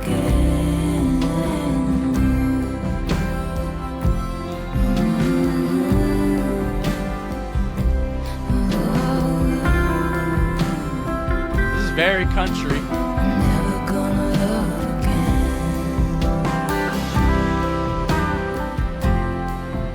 Oh yeah, I can hear this in Texas Roadhouse. Yeah. That was nice and twangy, nice little country sound there. Yeah, haven't really listened to Mumford & Sons that much, but from what I have heard, I do like. So shout out to Marcus on the background vocals there. That helped me out here at the end with Con and Cowboy being so close in proximity to each other. I feel like this is about them like being con artists to each other, like plotted hard, talking about plotting. There's definitely a line here about, oh yeah, you're a cowboy like me, perched in the dark, telling all the rich folks anything they want to hear. So yeah, just having them like eat out of your hands like a cowboy or like a con, maybe. I don't know. You guys are gonna definitely have to help me out breaking down the meaning of that one. I like the guitar on it. Aaron killed that faux show. Where are we at on the album? We are on track number 12. Remember, this is the deluxe album, so we have a few extra songs. This is called Long Story Short. Whoa! Aaron Dessner. Faithfully, I tried to pick my battles till the battle picked me. Misery, like the war of words I shouted in my sleep. And you passed right by. I was in the alley, surrounded on all sides. A knife cuts both ways if the shoe fits. Walking it till your high heels break. And I fell from the pedestal right down the rabbit hole. Ooh, I already like the drums. This feels like a pop punk song. It is Aaron Dessner. Who else? Anybody else on here? I hate when the credits are short like that, because there's more than likely more than just two people on a song. But let me go back a little bit, because I like the way those drums came in. It feels like a nice pop punk Knife cuts song. both ways if the shoe fits. Walking it till your high heels break. And I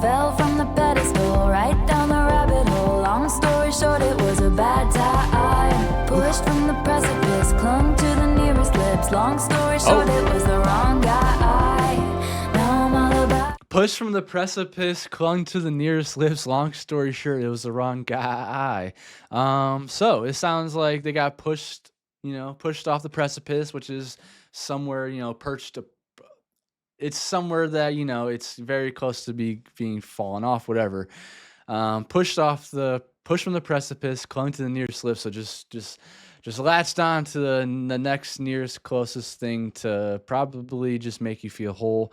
Long story short, it was the wrong guy. Dang. Now, I'm all about you, yeah, yeah. I'm all about you, yeah, yeah. Actually, I always felt I must look better in the rear view. damn. Missing me at the golden gates they once held the keys to. When I dropped my sword, I threw it in the bushes and knocked on your door. And we live in peace, but if someone comes at us, this time I'm ready. Cause I fell from the pedestal right down the rabbit hole. Long story short, it was a bad time. That's basically what I was trying to explain earlier. Like, they got pushed from the pedestal. They got pushed off the precipice, right down the rabbit hole. Long story short, it was a bad time. Pushed from the precipice, clung Sounds to like a the breakup nearest again. lips. Long story short, it was the wrong Getting over a guy. breakup, I should say. Now I'm all about you. I'm all about you. Yeah, yeah. I'm all about you.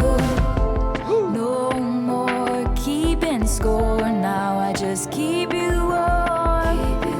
No more Simple. tug of war. Now I just know there's more. No more keeping score. Now I just keep you warm. Yes. My waves meet your shore, ever and evermore.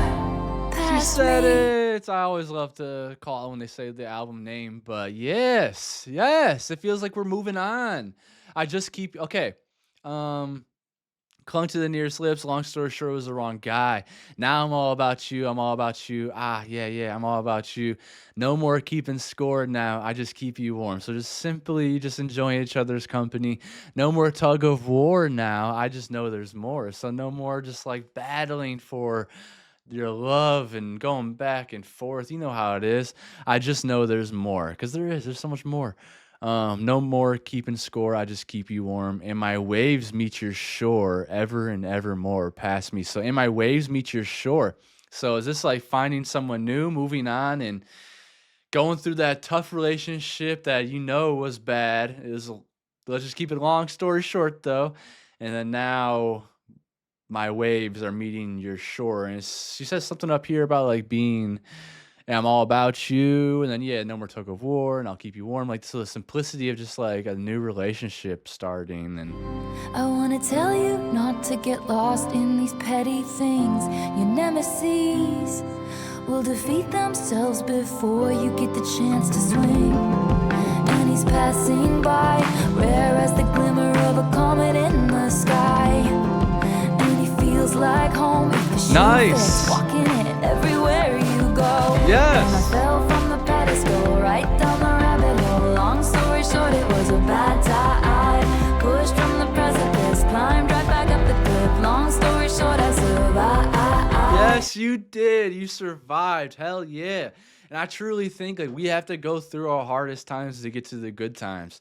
Some of you are lucky out there and you just like you fall into the arms of your lover pretty easily, and it just happens, right? But a lot of us, everyone else out there, you got to get through the shit. You got to see who you love. You got to find out what you really want. And it sounds like I feel like we're going through the cycles here. Like she went through all the bad, and now it feels like because we were so strong, we kept going on, we kept keeping on, that like our perseverance is still alive and strong. Like we didn't let life belittle us, we didn't let life chop us down.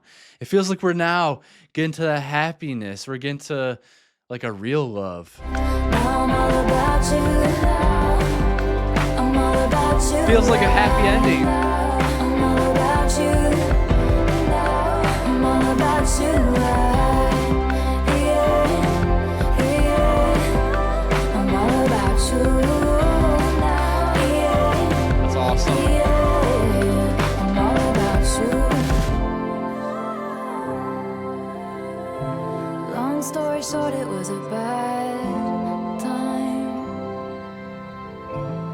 Long story short, I survived. Yes. Oh man, that makes me want to tear up right now just because it has such a happy ending. Long story short, it was a bad time. Long story short, I survived. And it sounds like she's finding real love. It sounds like I'm all about you, I'm all about you, I'm all about you. And just like the simplicity of falling into their warm body and just enjoying the presence with them. And maybe that's how she feels with Travis Kelsey now. And I hope it is.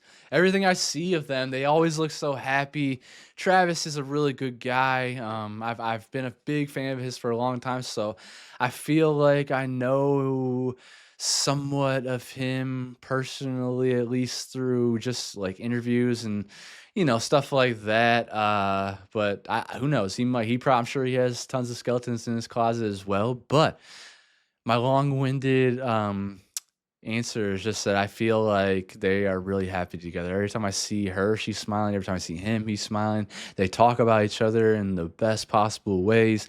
The comments you guys leave me, like there's one of the songs that apparently she sings to him. He made it to the Eras tour like 14 times, and she found him in the crowd and would like pick him out of the crowd. I think it was for Willow, right? For Willow on Evermore, about that being that's my man. Like she finds him in the crowd and like it's all smiles, it's all love, and I don't know. I like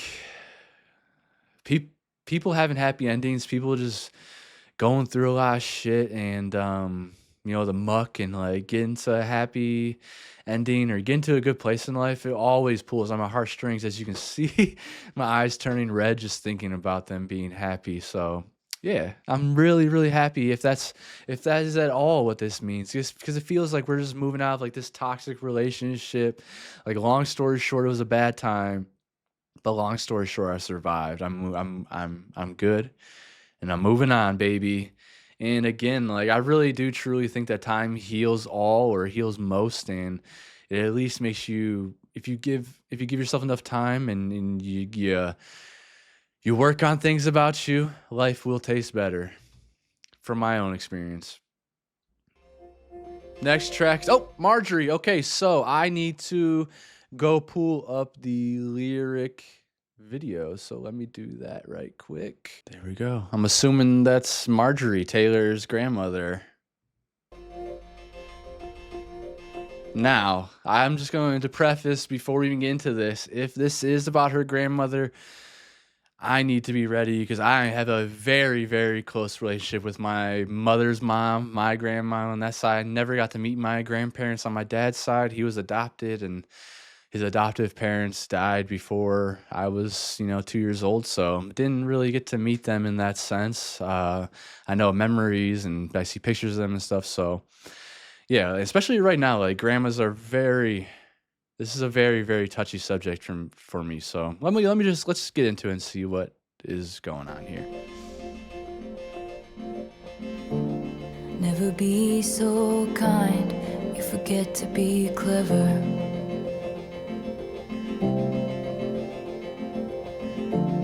Never be so clever, you forget to be kind.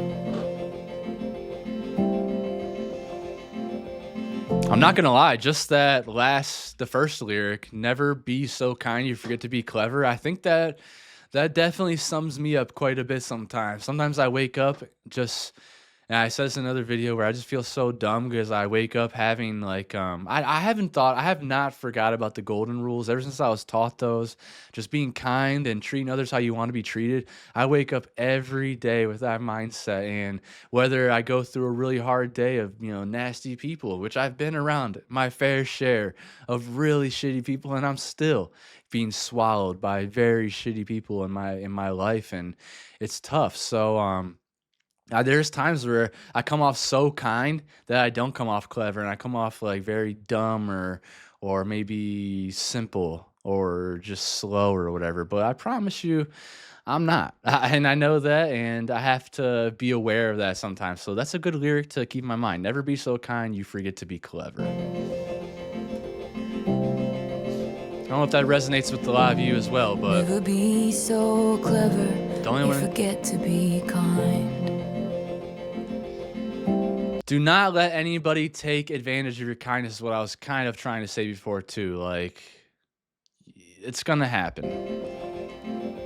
And yes, never forget to be If kind. I didn't know better, I think you were talking to me now. If I didn't know better, I think you were still around. What died didn't stay dead. What died didn't stay dead. You're alive in my head. What died didn't stay dead. What died didn't stay dead. You're alive, so alive. Never be so polite, you forget your power. Okay, I'm just gonna assume that Taylor's grandmother has passed away.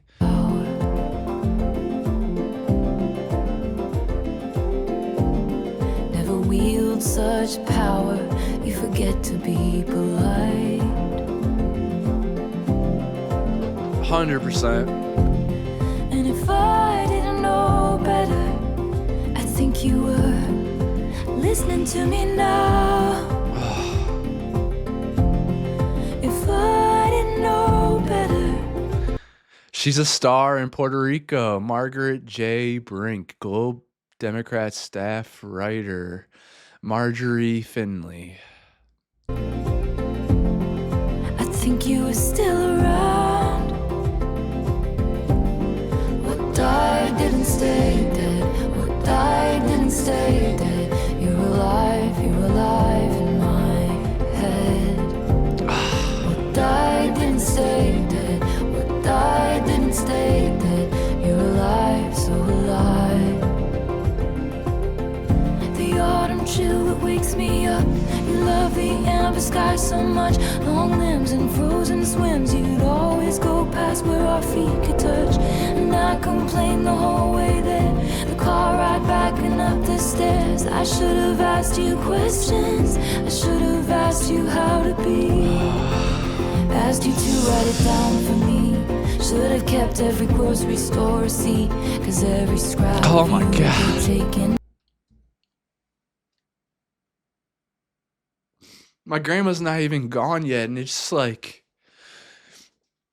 it's so heavy. That is my favorite person in this entire world. Her and my mom are just my favorite people in this entire world. My grandma is so understanding and so loving and amazing. Oh man.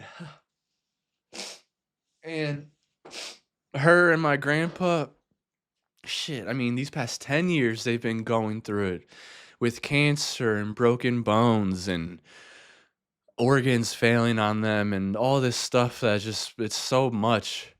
They're in their mid 80s now, and like these past 2 years, I've talked about this with other reactions like the lady got with Lady Gaga, and I've been responsible for taking my grandpa to appointments for the past 2 years, like probably over 400, maybe 500 times I've been to the hospital to doctor's appointments in the past 2 years because his heart and his kidneys are shutting down and his memory is fading. And meanwhile, like my grandma also has cancer and it's in her bones, and she's just been so calm and understanding with everything, and the way she talks about stuff and the way she makes me know that everything is going to be fine whether she's here or not, and the way she takes care of my grandpa still through like all of this, like with everything she's going through too.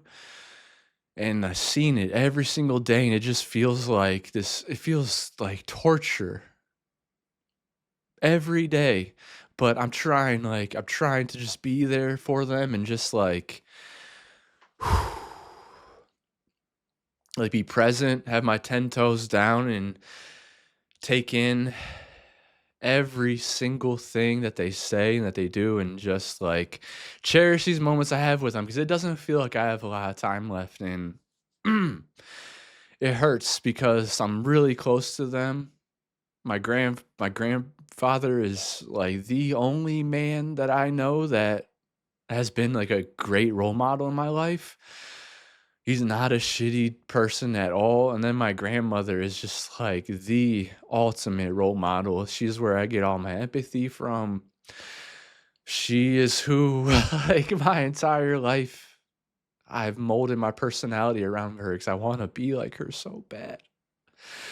She's so perfect, and just seeing like this and, hearing Taylor sing and these lyrics here about how she'll never be gone. Where'd it go? That's like this, like, what died didn't stay dead. I know that. I know, like, when it is her time, when it is my grandpa's time, when they go, and when all I have left is memories, like, those are gonna be strong with me because I spent so much time with them, and the things they've done are so commendable, are so great.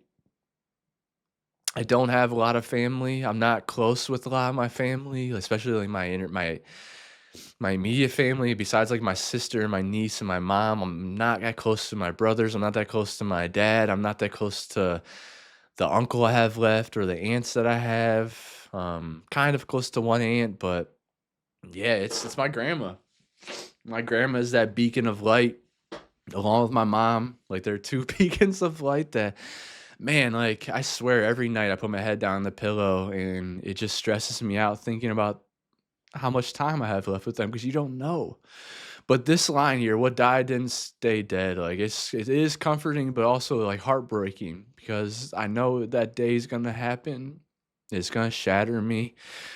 I think my heart is trying, my brain is trying to like get ready for that, to get prepared for those days. But yeah, I'm just every day trying to take in, trying to cherish and be present with them every day, but it's hard because every day is a scare, every day is something different. But yeah, I'll have all these memories that they've given me and they'll never completely be dead, and I think that's what she's trying to say here. Sorry y'all. It's a very emotional subject for me right now, as I'm sure it is for a lot of y'all. I'm sorry for y'all that have lost someone that you love so deeply, someone that, you use for guidance. And yeah, it's just tough. So my heart goes out to everybody. Life so alive. The autumn chill that wakes me up. You love the amber sky so much. Long limbs and frozen swims. You'd always go past where our feet could touch. And I complained the whole way there. The car ride back and up the stairs. I should have asked you questions. I should have asked you how to be. Asked you to write it down for me. Should have kept every grocery store receipt. Cause every scrap of you. That got me right there too, because I've been keeping like the last few years. I used to always keep the cards that I got from my mom and whatever, like birthday cards and stuff. But now, like, I'm even more intentional about it than ever. Damn, I'm like losing it over here. Be taken from me. Watched as you signed your name, Marjorie. All your closets of backlog dreams, and how you left them all to me. What died didn't stay dead. What died didn't stay dead. You're alive in my head. What died didn't stay dead. What died didn't stay dead. You're alive, so alive. And if I didn't know better, I think you were singing to me now. If I didn't know better, I think you were still around.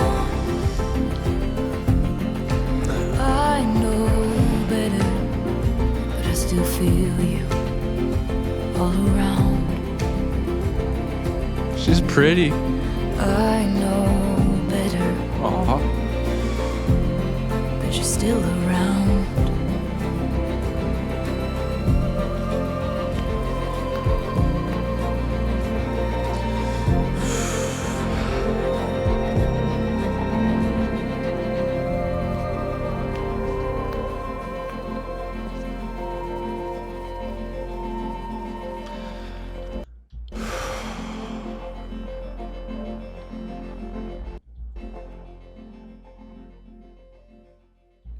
So that one's obviously very deep for obvious reasons, as you can tell. I mean, it doesn't have to be about your grandma. It could be any loved one that you lost or don't talk to anymore. Uh, Let me get composed here for a second. Yeah. Just give those people the biggest hug you possibly can if you can today. Call them. Tell them you love them. Hug them as hard as you possibly can because we are all living. We are all dealing with borrowed time, and that's how it especially feels for me right now. And why it's making me so emotional because it just feels like I'm getting closer and closer to the end with them. And they know it. Like my grandma's cancer is terminal. They already know that. My grandpa, I think it's just he has good health care. I think his health care is keeping him alive. If he didn't work his freaking ass off his entire life, and to be able to have good health insurance, whatnot, there's no way that guy would be with us today.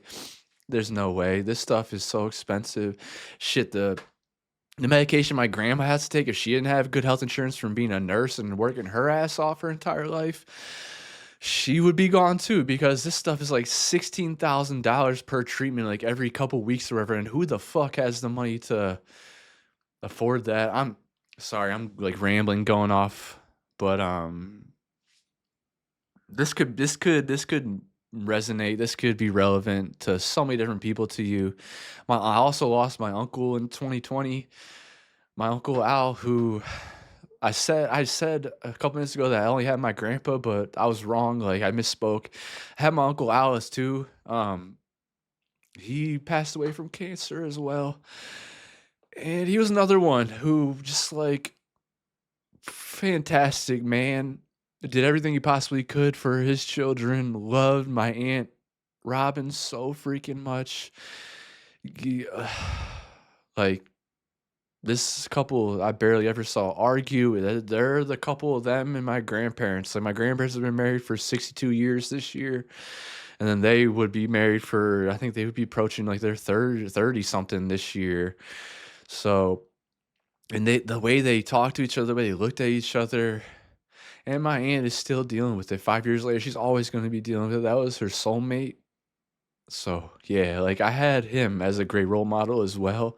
I don't have him anymore. And, this past 5 years, when it comes to like just needing somebody, because we all need guidance, man. We all need people that have been there, that have done things. We all run up on decisions that we need to make that, our elders have made before, and whether they didn't make the right decision, they can tell you that. They can tell you how they navigated life through their bad decisions too, and that helps. So just not having that guidance anymore, it is hard. It is really hard. But again, my heart just goes out to everybody that's lost somebody, because this is all we have. All that I know, all that I can tell you is that this life is all that's guaranteed. And these people that you have, our parents, our grandparents, our friends, this is it. This is it. It's not a video game. They don't respawn. They don't pop back up when bad things happen. It's just over for good. And it hurts thinking about that. So, yeah, Marjorie definitely just ripped my freaking heart out. The sniffles are going. Really, it's going to be hard to understand me going forward. But, all right, let's get into the next track. It's called Closure. Whew. Ugh. Gross. Snot.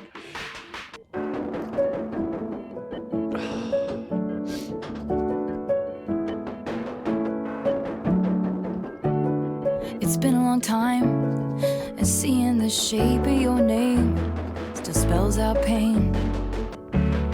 It wasn't right, the way it all went down. Looks like you know that now. Who produced this? Aaron and BJ Burton.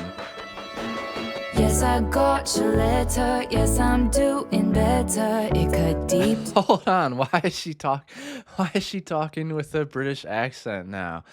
I know. Well, wait. I think she dated one dude, which another band I haven't really listened to, but I know a couple of songs in 1975.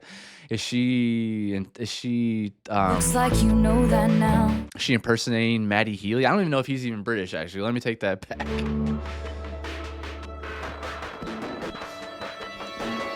Yes, I got your letter. Yes, I'm doing better. It cut deep to know ya, right to the bone. Yes, I got your letter. Yes, I'm doing better. I know that it's over. I don't need your closure. Your closure. Don't treat me like some situation that needs to be handled. Oof. I'm fine with my spite and my tears and my beers and my candles. This kind of reminds me of Gracie Abrams' I'm Sorry, I Love You or something like that. I think that's what it's called. Very good song. And Gracie Abrams is awesome. I'm falling in love with her pen and everything about her. She's a fantastic artist, I'm trying to say. But yeah, it feels like that song because she feels the need to like interrupt somebody's life to tell them like, "Hey, sorry about all this stuff I did. I still all love. I just want you to know that I was wrong for doing those things too." But listen to Taylor saying like, "Don't treat me like some situation that needs to be handled. I'm fine with my spite. I'm fine with my tears and my beers and my candles. Like I'm fine getting over you in my way. I'm fine processing it in my way." It almost sounds like she doesn't want. She's like begging them to please don't come back into my life, please. I can feel you smoothing me over. Yes, I got your letter. Yes, I'm doing better. It cut deep to know ya, right to the bone. Yes, I got your letter. Yes, I'm doing better. I know that it's over. I don't need your closure. British people have to hate us Americans. Y'all have to hate us because that's not a good accent, right? I mean, we always say the dumbest stuff like bloody hell when we do our British impersonations. It's like, a spot of tea. Like it's always the most basic sentences. So I'm sorry from us dumb Americans. Taylor's obviously not dumb at all, but it's actually kind of cute hearing her version of the accent. Closer. If that's even what she's doing. You're closer. You're closer.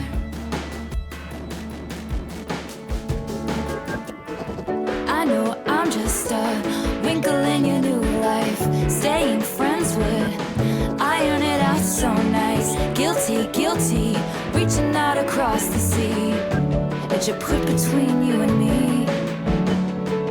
But it's fake and it's oh so unnecessary.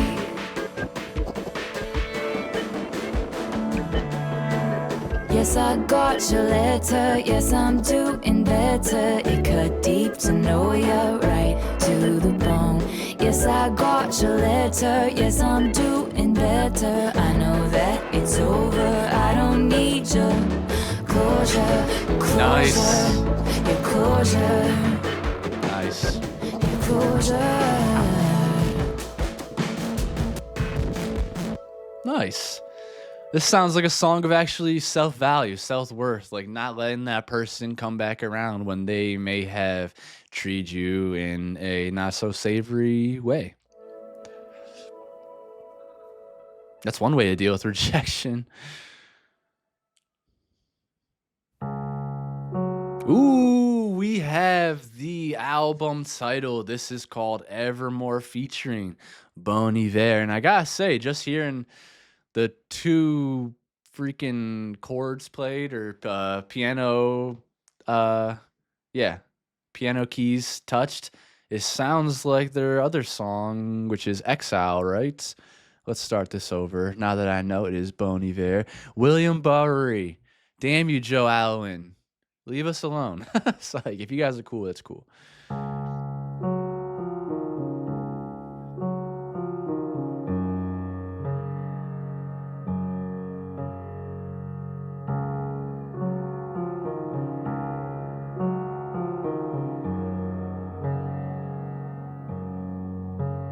Pianos always get me, so. Gray November, I've been down since July.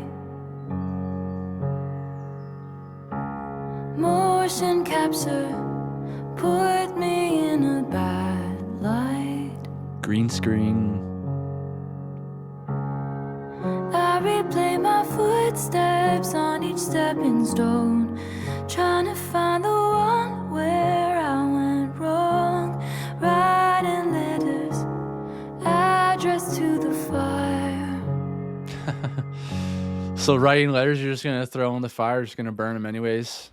And I was catching my breath, staring out an open window, catching my death. And I couldn't be sure.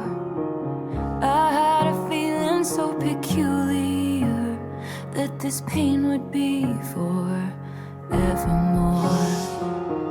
Oh.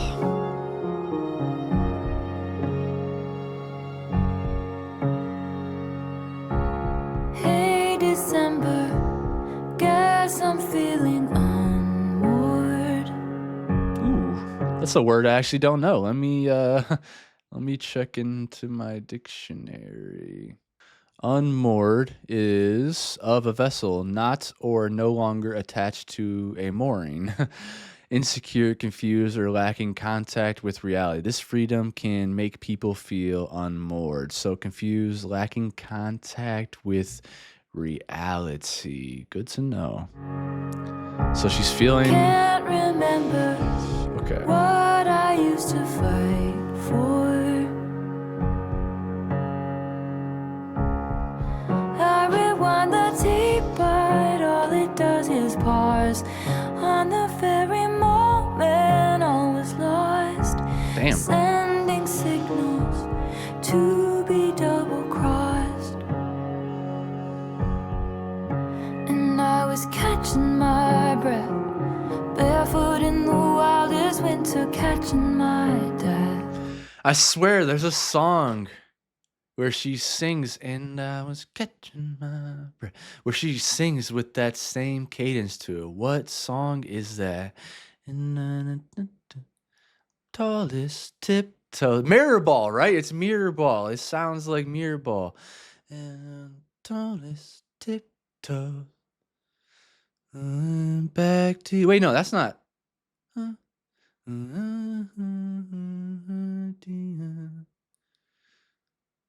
But I was in my crap. Maybe that's cardigan. Sorry, y'all. And I couldn't be sure. I feel like that's mirror ball. I Though. had a feeling so peculiar that this pain would be forevermore. Dang. Freaking evermore. Forever.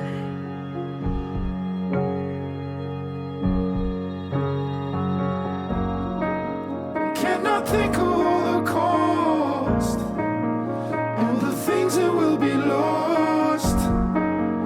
Oh, can we just get a pause? This is totally different than his voice on Exile. His voice is way more deep and haunting. Cannot think of all the It's much more light here. all the things that will be lost. Oh, can we just get a pause? To be certain we'll be tall again. Where the weather be the frost, or the violence of the dog days. I'm on waves of being tossed. Is there a line that I could just go across? And when I was shipwrecked, All the costs, I thought of you all the things that will be lost now. in the cracks of light. Just get a pause. I dreamed of you, To be certain we'll be tall again. and it was real enough to get me through. All the relics of the dark days, out on waves, being tossed up, being torn. I swear. Is there a line that we can just go across? Man, that whole battle of vocals there just felt like anxiety to me. Let's see. And when I was shipwrecked, I thought of you. In the cracks of light, I dreamed of you. And it was real enough to get me through. I'm on waves, out being tossed. Yeah, I swear. Is there a line that we just can't cross? You were there. Oh man, I'm gonna have to keep listening to this. trying to break it down. Sounds like somebody's going through troubled waters. Rough waters. And I was catching my breath. Floors of a cabin creaking under my step. And I couldn't be sure. I had a feeling so peculiar. This pain wouldn't be for evermore. Evermore. Evermore. This pain wouldn't be forevermore. Oh, good. Evermore. Got the goosebumps. Goosebumps and tears are coming. Whew.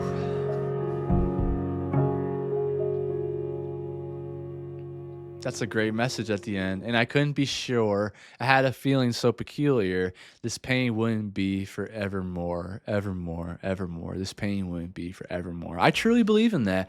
I think that time is the greatest healer. I think that just give it some time and surround yourself with good people and distract yourself with good hobbies and things like that. Pain will go by. I'm not saying it's always gonna work, because maybe you feel like that's the person that you were supposed to be with. Maybe that was a job you felt like you're supposed to have. I'm not gonna say that there is 100% a cure for depression or anxiety, but I do think that passing time and just focusing on your life and trying to make your life better, I think it helps. And I think it helps to talk to people about these things, because depression is very real. I hate when people try to belittle depression and anxiety, and they try to belittle, attention deficit disorder and stuff like that. All these things are real. People deal with this stuff. But this song here, it just seems to be uplifting a little bit. Like, it's not going to be forever. It's not going to hold us down evermore. It's not like the Raven from Edgar Allan Poe. It's not going to be forever. Nevermore, nevermore. No, evermore. We're going to get over this. The pain will pass. You just have to give it time. You have to try to make it better. You have to try to work on the things. But yeah, this song, it just made me feel like depression, but trying to get over that depression, trying to find like a silver lining, or trying to find something to get you through it and to get past the ever more pain of it all. I think that's the last actual song on this. And then now we get 2 bonus tracks. So let's jump into those. The first bonus track is called Right Where You Left Me. Friends get married, strangers get born, strangers get buried. Trends change, rumors fly through new skies, but I'm right where you left me. Matches burn after Swangy. the other, pages turn and stick to each other. Wages earned and lessons learned, but I'm right where you left me. Help, I'm still at the restaurant, still sitting in a corner I haunt, cross-legged in the dim light. They say what a sad sight. I swear you could hear a hairpin drop right when I felt the moment stop.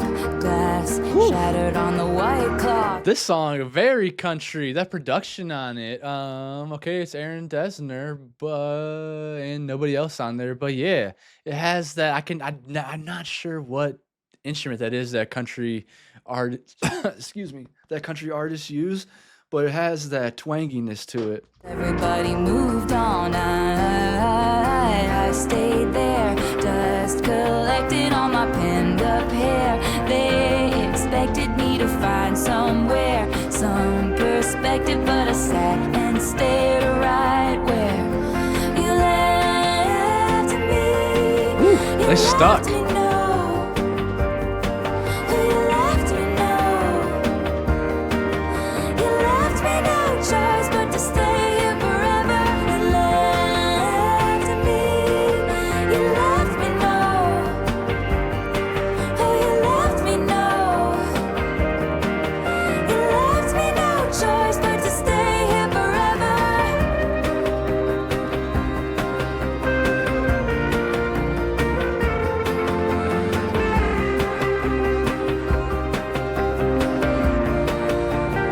the instrumentation.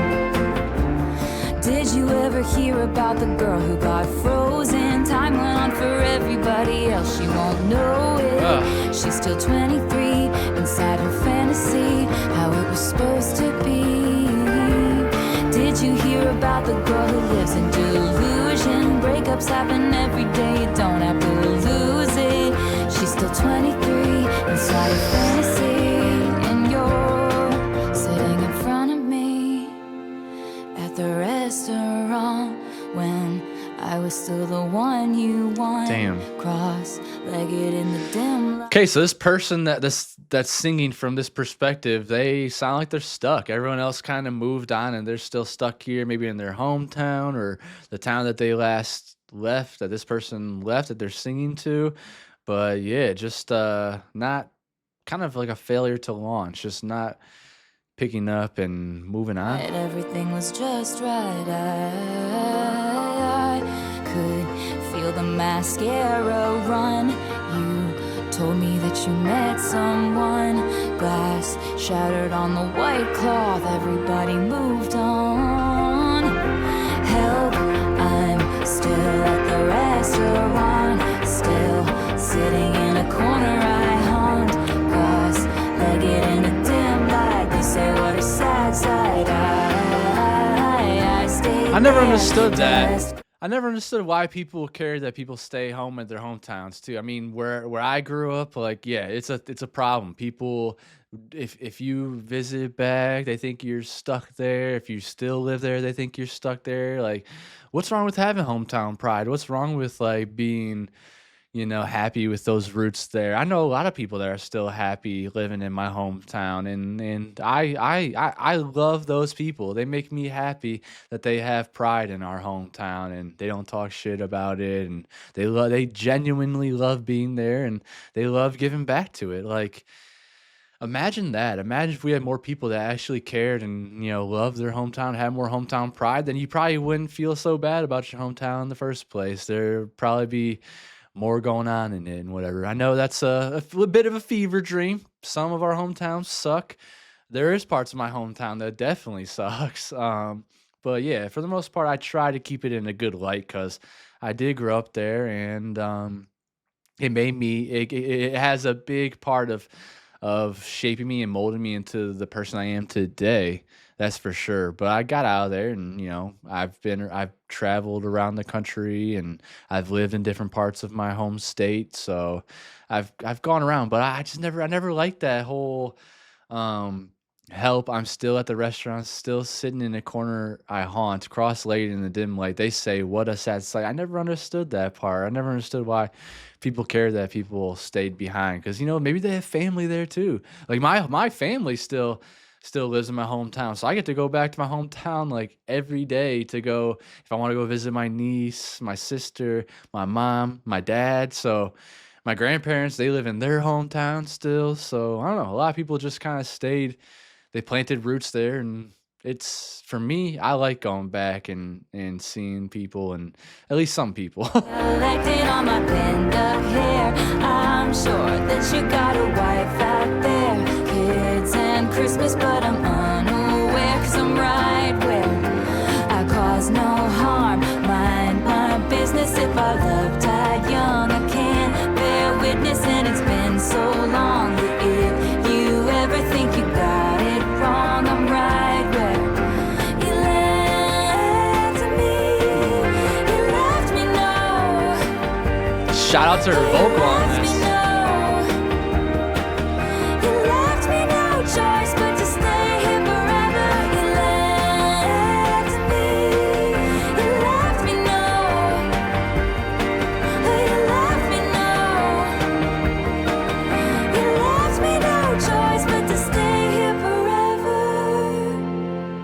So that might be like a bad reason to stay in your hometown. If you're just expecting like a love interest to come back, then that's a little bit crazy, actually, just waiting for them to come back in a way. But still, it's a good song. I'm sure that probably hits differently for some of you, and I'm sure it would have hit differently for me too if I didn't freaking cry my entire heart out for Marjorie.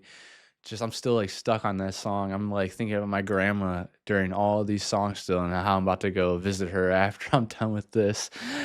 But yeah, like also those people that make fun of people for staying in their hometown, usually they only moved like a half hour, an hour away. So it's like, come on, be nice to people. Let's start leading with love and leading with kindness and not be mean to these people that are just like, whether they're stuck or whether they want to be there.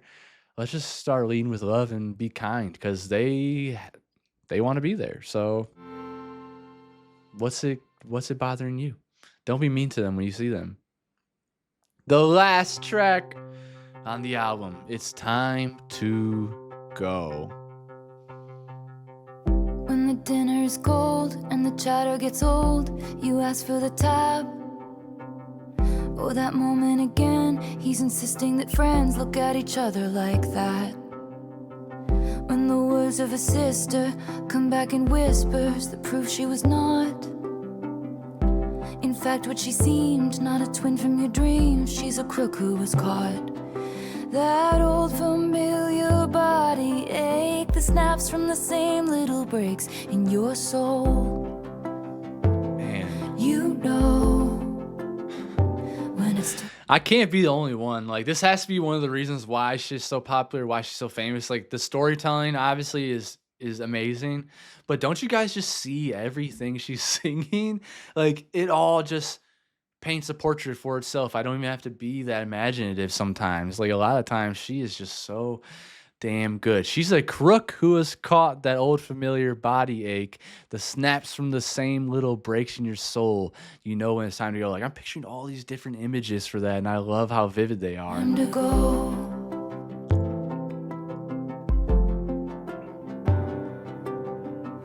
20 years at your job, then the son or the boss gets the spot that was yours. We're trying to stay for the kids. Nepotism. And keeping it how it is will only break their hearts worse. That old familiar body ache that snaps from the same little breaks in your soul. Man, You know when it's time to go. Sometimes giving up is the strong thing. Sometimes to run is the brave thing. Sometimes walking out is the one thing that true. will find you the right thing. more true. Sometimes giving up is the strong thing. Yep. Sometimes to run is the brave thing. Yes. Sometimes walking out is the one thing that will find you the right thing. That's so true, and I've experienced it myself. I've talked about this in other reactions too, about how there's been friends I've had in my life, and I don't go by that thing where like we think that time matters, everything like, oh, because you've been friends with somebody for 15 years that you have to make it work, that you have to keep getting shit on by them or whatever, or you have to be around, maybe they're bad.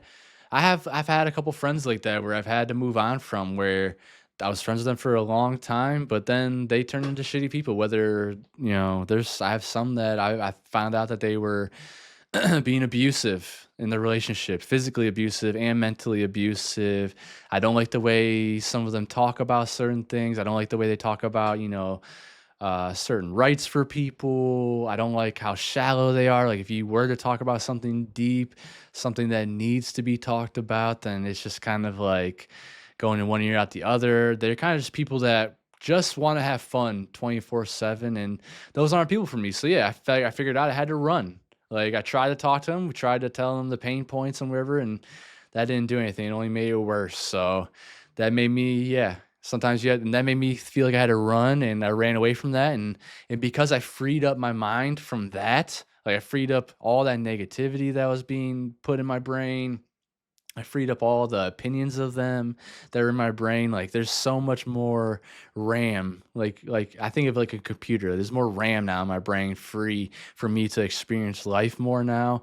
And it has been amazing. I've met better people, better friends. And yeah, like she's saying, like sometimes giving up is a strong thing. Sometimes running is a brave thing. Sometimes walking out is the thing. Like it's just true, and I'm here to tell you that there is success to it. Like you might regret it, you might not, but just make sure that you talk with yourself first before you do that. Make sure that you did like try to like make things work. And then if it's too much, then sayonara, see you later. Protect your peace because you have to. You have to protect your peace, okay? You have to live for yourself too. 15 years, 15 million tears, begging till my knees bled. I gave it my all, he gave me nothing at all, then wondered why I left. Yes. Now he sits on his throne in his palace of bones, praying to his greed. He's got my past frozen behind glass, but I've got me. That old familiar body ache that snaps from the same little breaks in my soul. I know when it's time to go. Sometimes giving up is the strong thing. Sometimes to run is the brave thing. Sometimes walking out is the one thing that will find you the right thing. Yes. Sometimes giving up is the strong thing. Sometimes to run is the brave thing. Sometimes walking out is the one thing that will find you the right thing. Promise you. That will find you the right thing. I truly do believe in the whole like you only live once thing. Like I really do. I don't know if there's anything guaranteed after this. So I try to live my life to the fullest. I try to not take this life for granted, and that means to not take my time for granted as well, and that means to not take my time that I spend with other people for granted. Like don't take your time for granted. Don't spend your time on this earth being around people that don't make you feel completely whole, okay? And you know, It's life-changing, y'all. Whether it's family or friends, it doesn't matter. you know, in your soul, when it's time to go. And we know,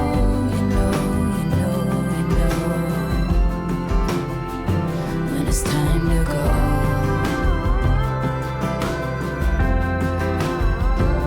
So then you go. Then you go. You just go. Gotta stand up for that.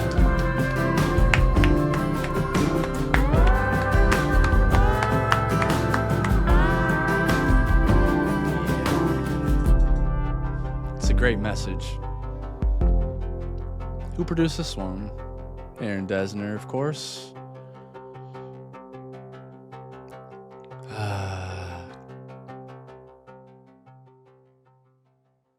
Wow. Guys, oh my goodness. Did we get on a personal level today? I do believe so. I think this album right here allowed me to get very vulnerable with y'all, and I am so grateful to have it. As you see, I may not have saved any songs, but watch right here, right now, a first time I think on this channel. I am saving the entire album to my library.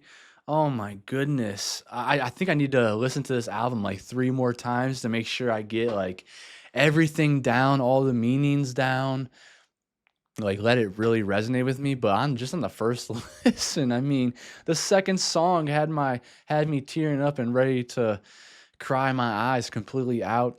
It was gorgeous. There's so much going on in this album, whether it's about like moving on and valuing yourself and like getting to this place of being happy and being content with life. I truly think that that's one of the messages on here. Man, Tolerate It, track number 5. Totally understand why that's the most personal track on this album. Like, you should never be in a love. You should never be in a relationship with somebody that is just tolerating you. I keep saying it over and over and over again in every single one of my reactions pretty much, but you should not be in a relationship with somebody that does not value you and does not make you feel like a whole person. I'm sorry, life is too short. This is the only one that we know for sure that's guaranteed for us to to take it for granted and to let people disrespect us and not, love us completely and just take us for granted like that? Nah, don't do it. Don't do it. Tis the damn season. That was fun. If I remember right, wasn't that about like a fling around the holiday times, maybe? No Buy, No Crime with Haim. I thought that was cool. A little cool little song about Taylor being like a detective, tracking down Estee's boyfriend or husband who is a cheater. And that was a really fun song there. Happiness, that one hurt to, to listen to. Dorothea, if I remember correctly, that's one that was kind of, or at least people think is about Selena Gomez. And I liked that one a lot. Coney Island, about like a failing relationship, I think. And just like how Coney Island is kind of like a thing of the past, maybe.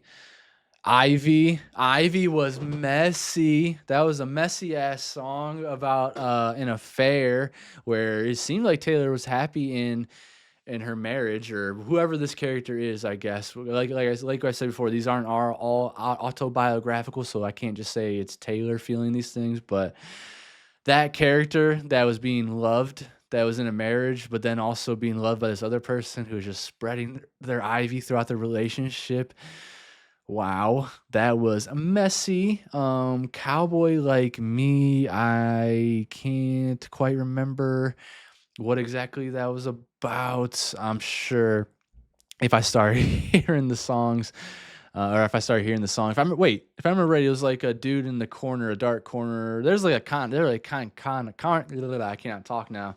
That was kind of like about con artists or something. Long story short, I believe was about moving on and having someone else come along and love you even better, like getting out of that bad relationship and then moving towards a relationship that might actually be real and loving. And then Marjorie, as y'all saw, my grandma means so freaking much to me. My mother means so much to me. Um, that one resonated a lot. That one was very relevant, especially towards right now and what I'm going through in my own life and my day-to-day life, which I'm actually going to be going and dealing with that after this. I'm excited to go see my grandma now. Like I am every time I see her. I see them almost every single day. I didn't see them yesterday, so I'm getting a little bit of withdrawals and they didn't text me or anything, so I'm also a little worried. But yeah, like just hold on to the people you love. Hug them as hard as you possibly can. Let them know that you love them so much. I think that's really important, to let them know that you love them is really important, whether that's you straight up tell them, hey, I love you, or just like show them with some way, whether it's, the simple things there's just a hug can show someone you love them out of nowhere. So yeah, that song is very important to me now. And yeah, like I love my grandparents so much, and I know that I'm working with borrowed time here when it comes to them. Keeps me up at night. It's really nerve-wracking, really makes me anxious because they are just my people, my family, and we know that's all we have. Once they're gone, they're gone. But I like the song says, "She will never be dead. They'll never be gone. I'll have their memories and the lessons they've taught me, and pictures and videos that I have of them. So they'll never be completely gone." But that one just like hurt really freaking bad, just because of what I'm going through now. Closure, I thought was great, a great message of moving on.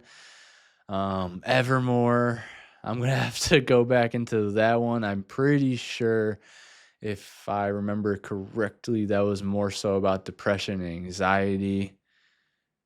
And right where you left me, about just being stuck, kind of being back in your hometown, just waiting for that person that you may have had feelings for. At least in the song, that's what it's about. So yeah, gotta say, this album was absolutely incredible. Taylor Swift is an unreal writer. Aaron Dessner is a fantastic producer. Same with Jack Antonoff, who is on here as well. If I had to pick a favorite song, I would have to say Marjorie, just because how relevant it was. But also, if I remember right, I really, really, really, really liked Dorothea. Nobody No Crime was freaking awesome. What's the most streamed song in here? Willow's got 966 million, almost a bill. I thought Willow was fantastic, by the way, too, but I heard it twice so far. Okay, so yeah, besides Willow, looks like Champagne Problems is the most listened to track on the album, which I get it. That one hit the feels as well. I can't quite remember why. I'll have to jump back in that to see, but yeah.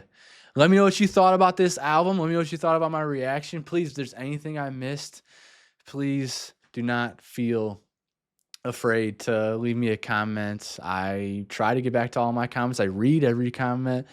Some of the comments are so damn good that there's nothing I can even say back to them. So if there's not a reply, that's why. But yeah, this is a fantastic album. Another incredible testament to Taylor Swift's pen, Evermore, the deluxe version. Oof. It's got me feeling crazy. It's got me feeling so many different emotions. It's going to be listened to for a very long time, probably until the day I die, because there's so much on it that's relevant and resonates with me. And it was phenomenal. So next up, I'll be getting into if there's any music videos, any live performances. I know there's an Apple interview with Zane Lowe. I'm not sure if that will be put onto the YouTube. It will be on the Patreon for sure. So just want to say a shout out to my Patreon subscribers. Thank you again so much for supporting the channel. I love y'all so much. I love talking to you and having the conversations we're having. And just I have to always tell y'all how appreciative I am of not being, not gatekeeping Taylor Swift music, but actually opening up the gate, allowing me to walk through and allowing me to get to know her and take in her music and giving me grace while I am taking her music because she is a freaking genius. But yeah, y'all, that's it for this one today. I hope you're doing fantastic. I love you all evermore. And yeah, hope you enjoyed this one. I will see you in the next one. Take care of yourselves.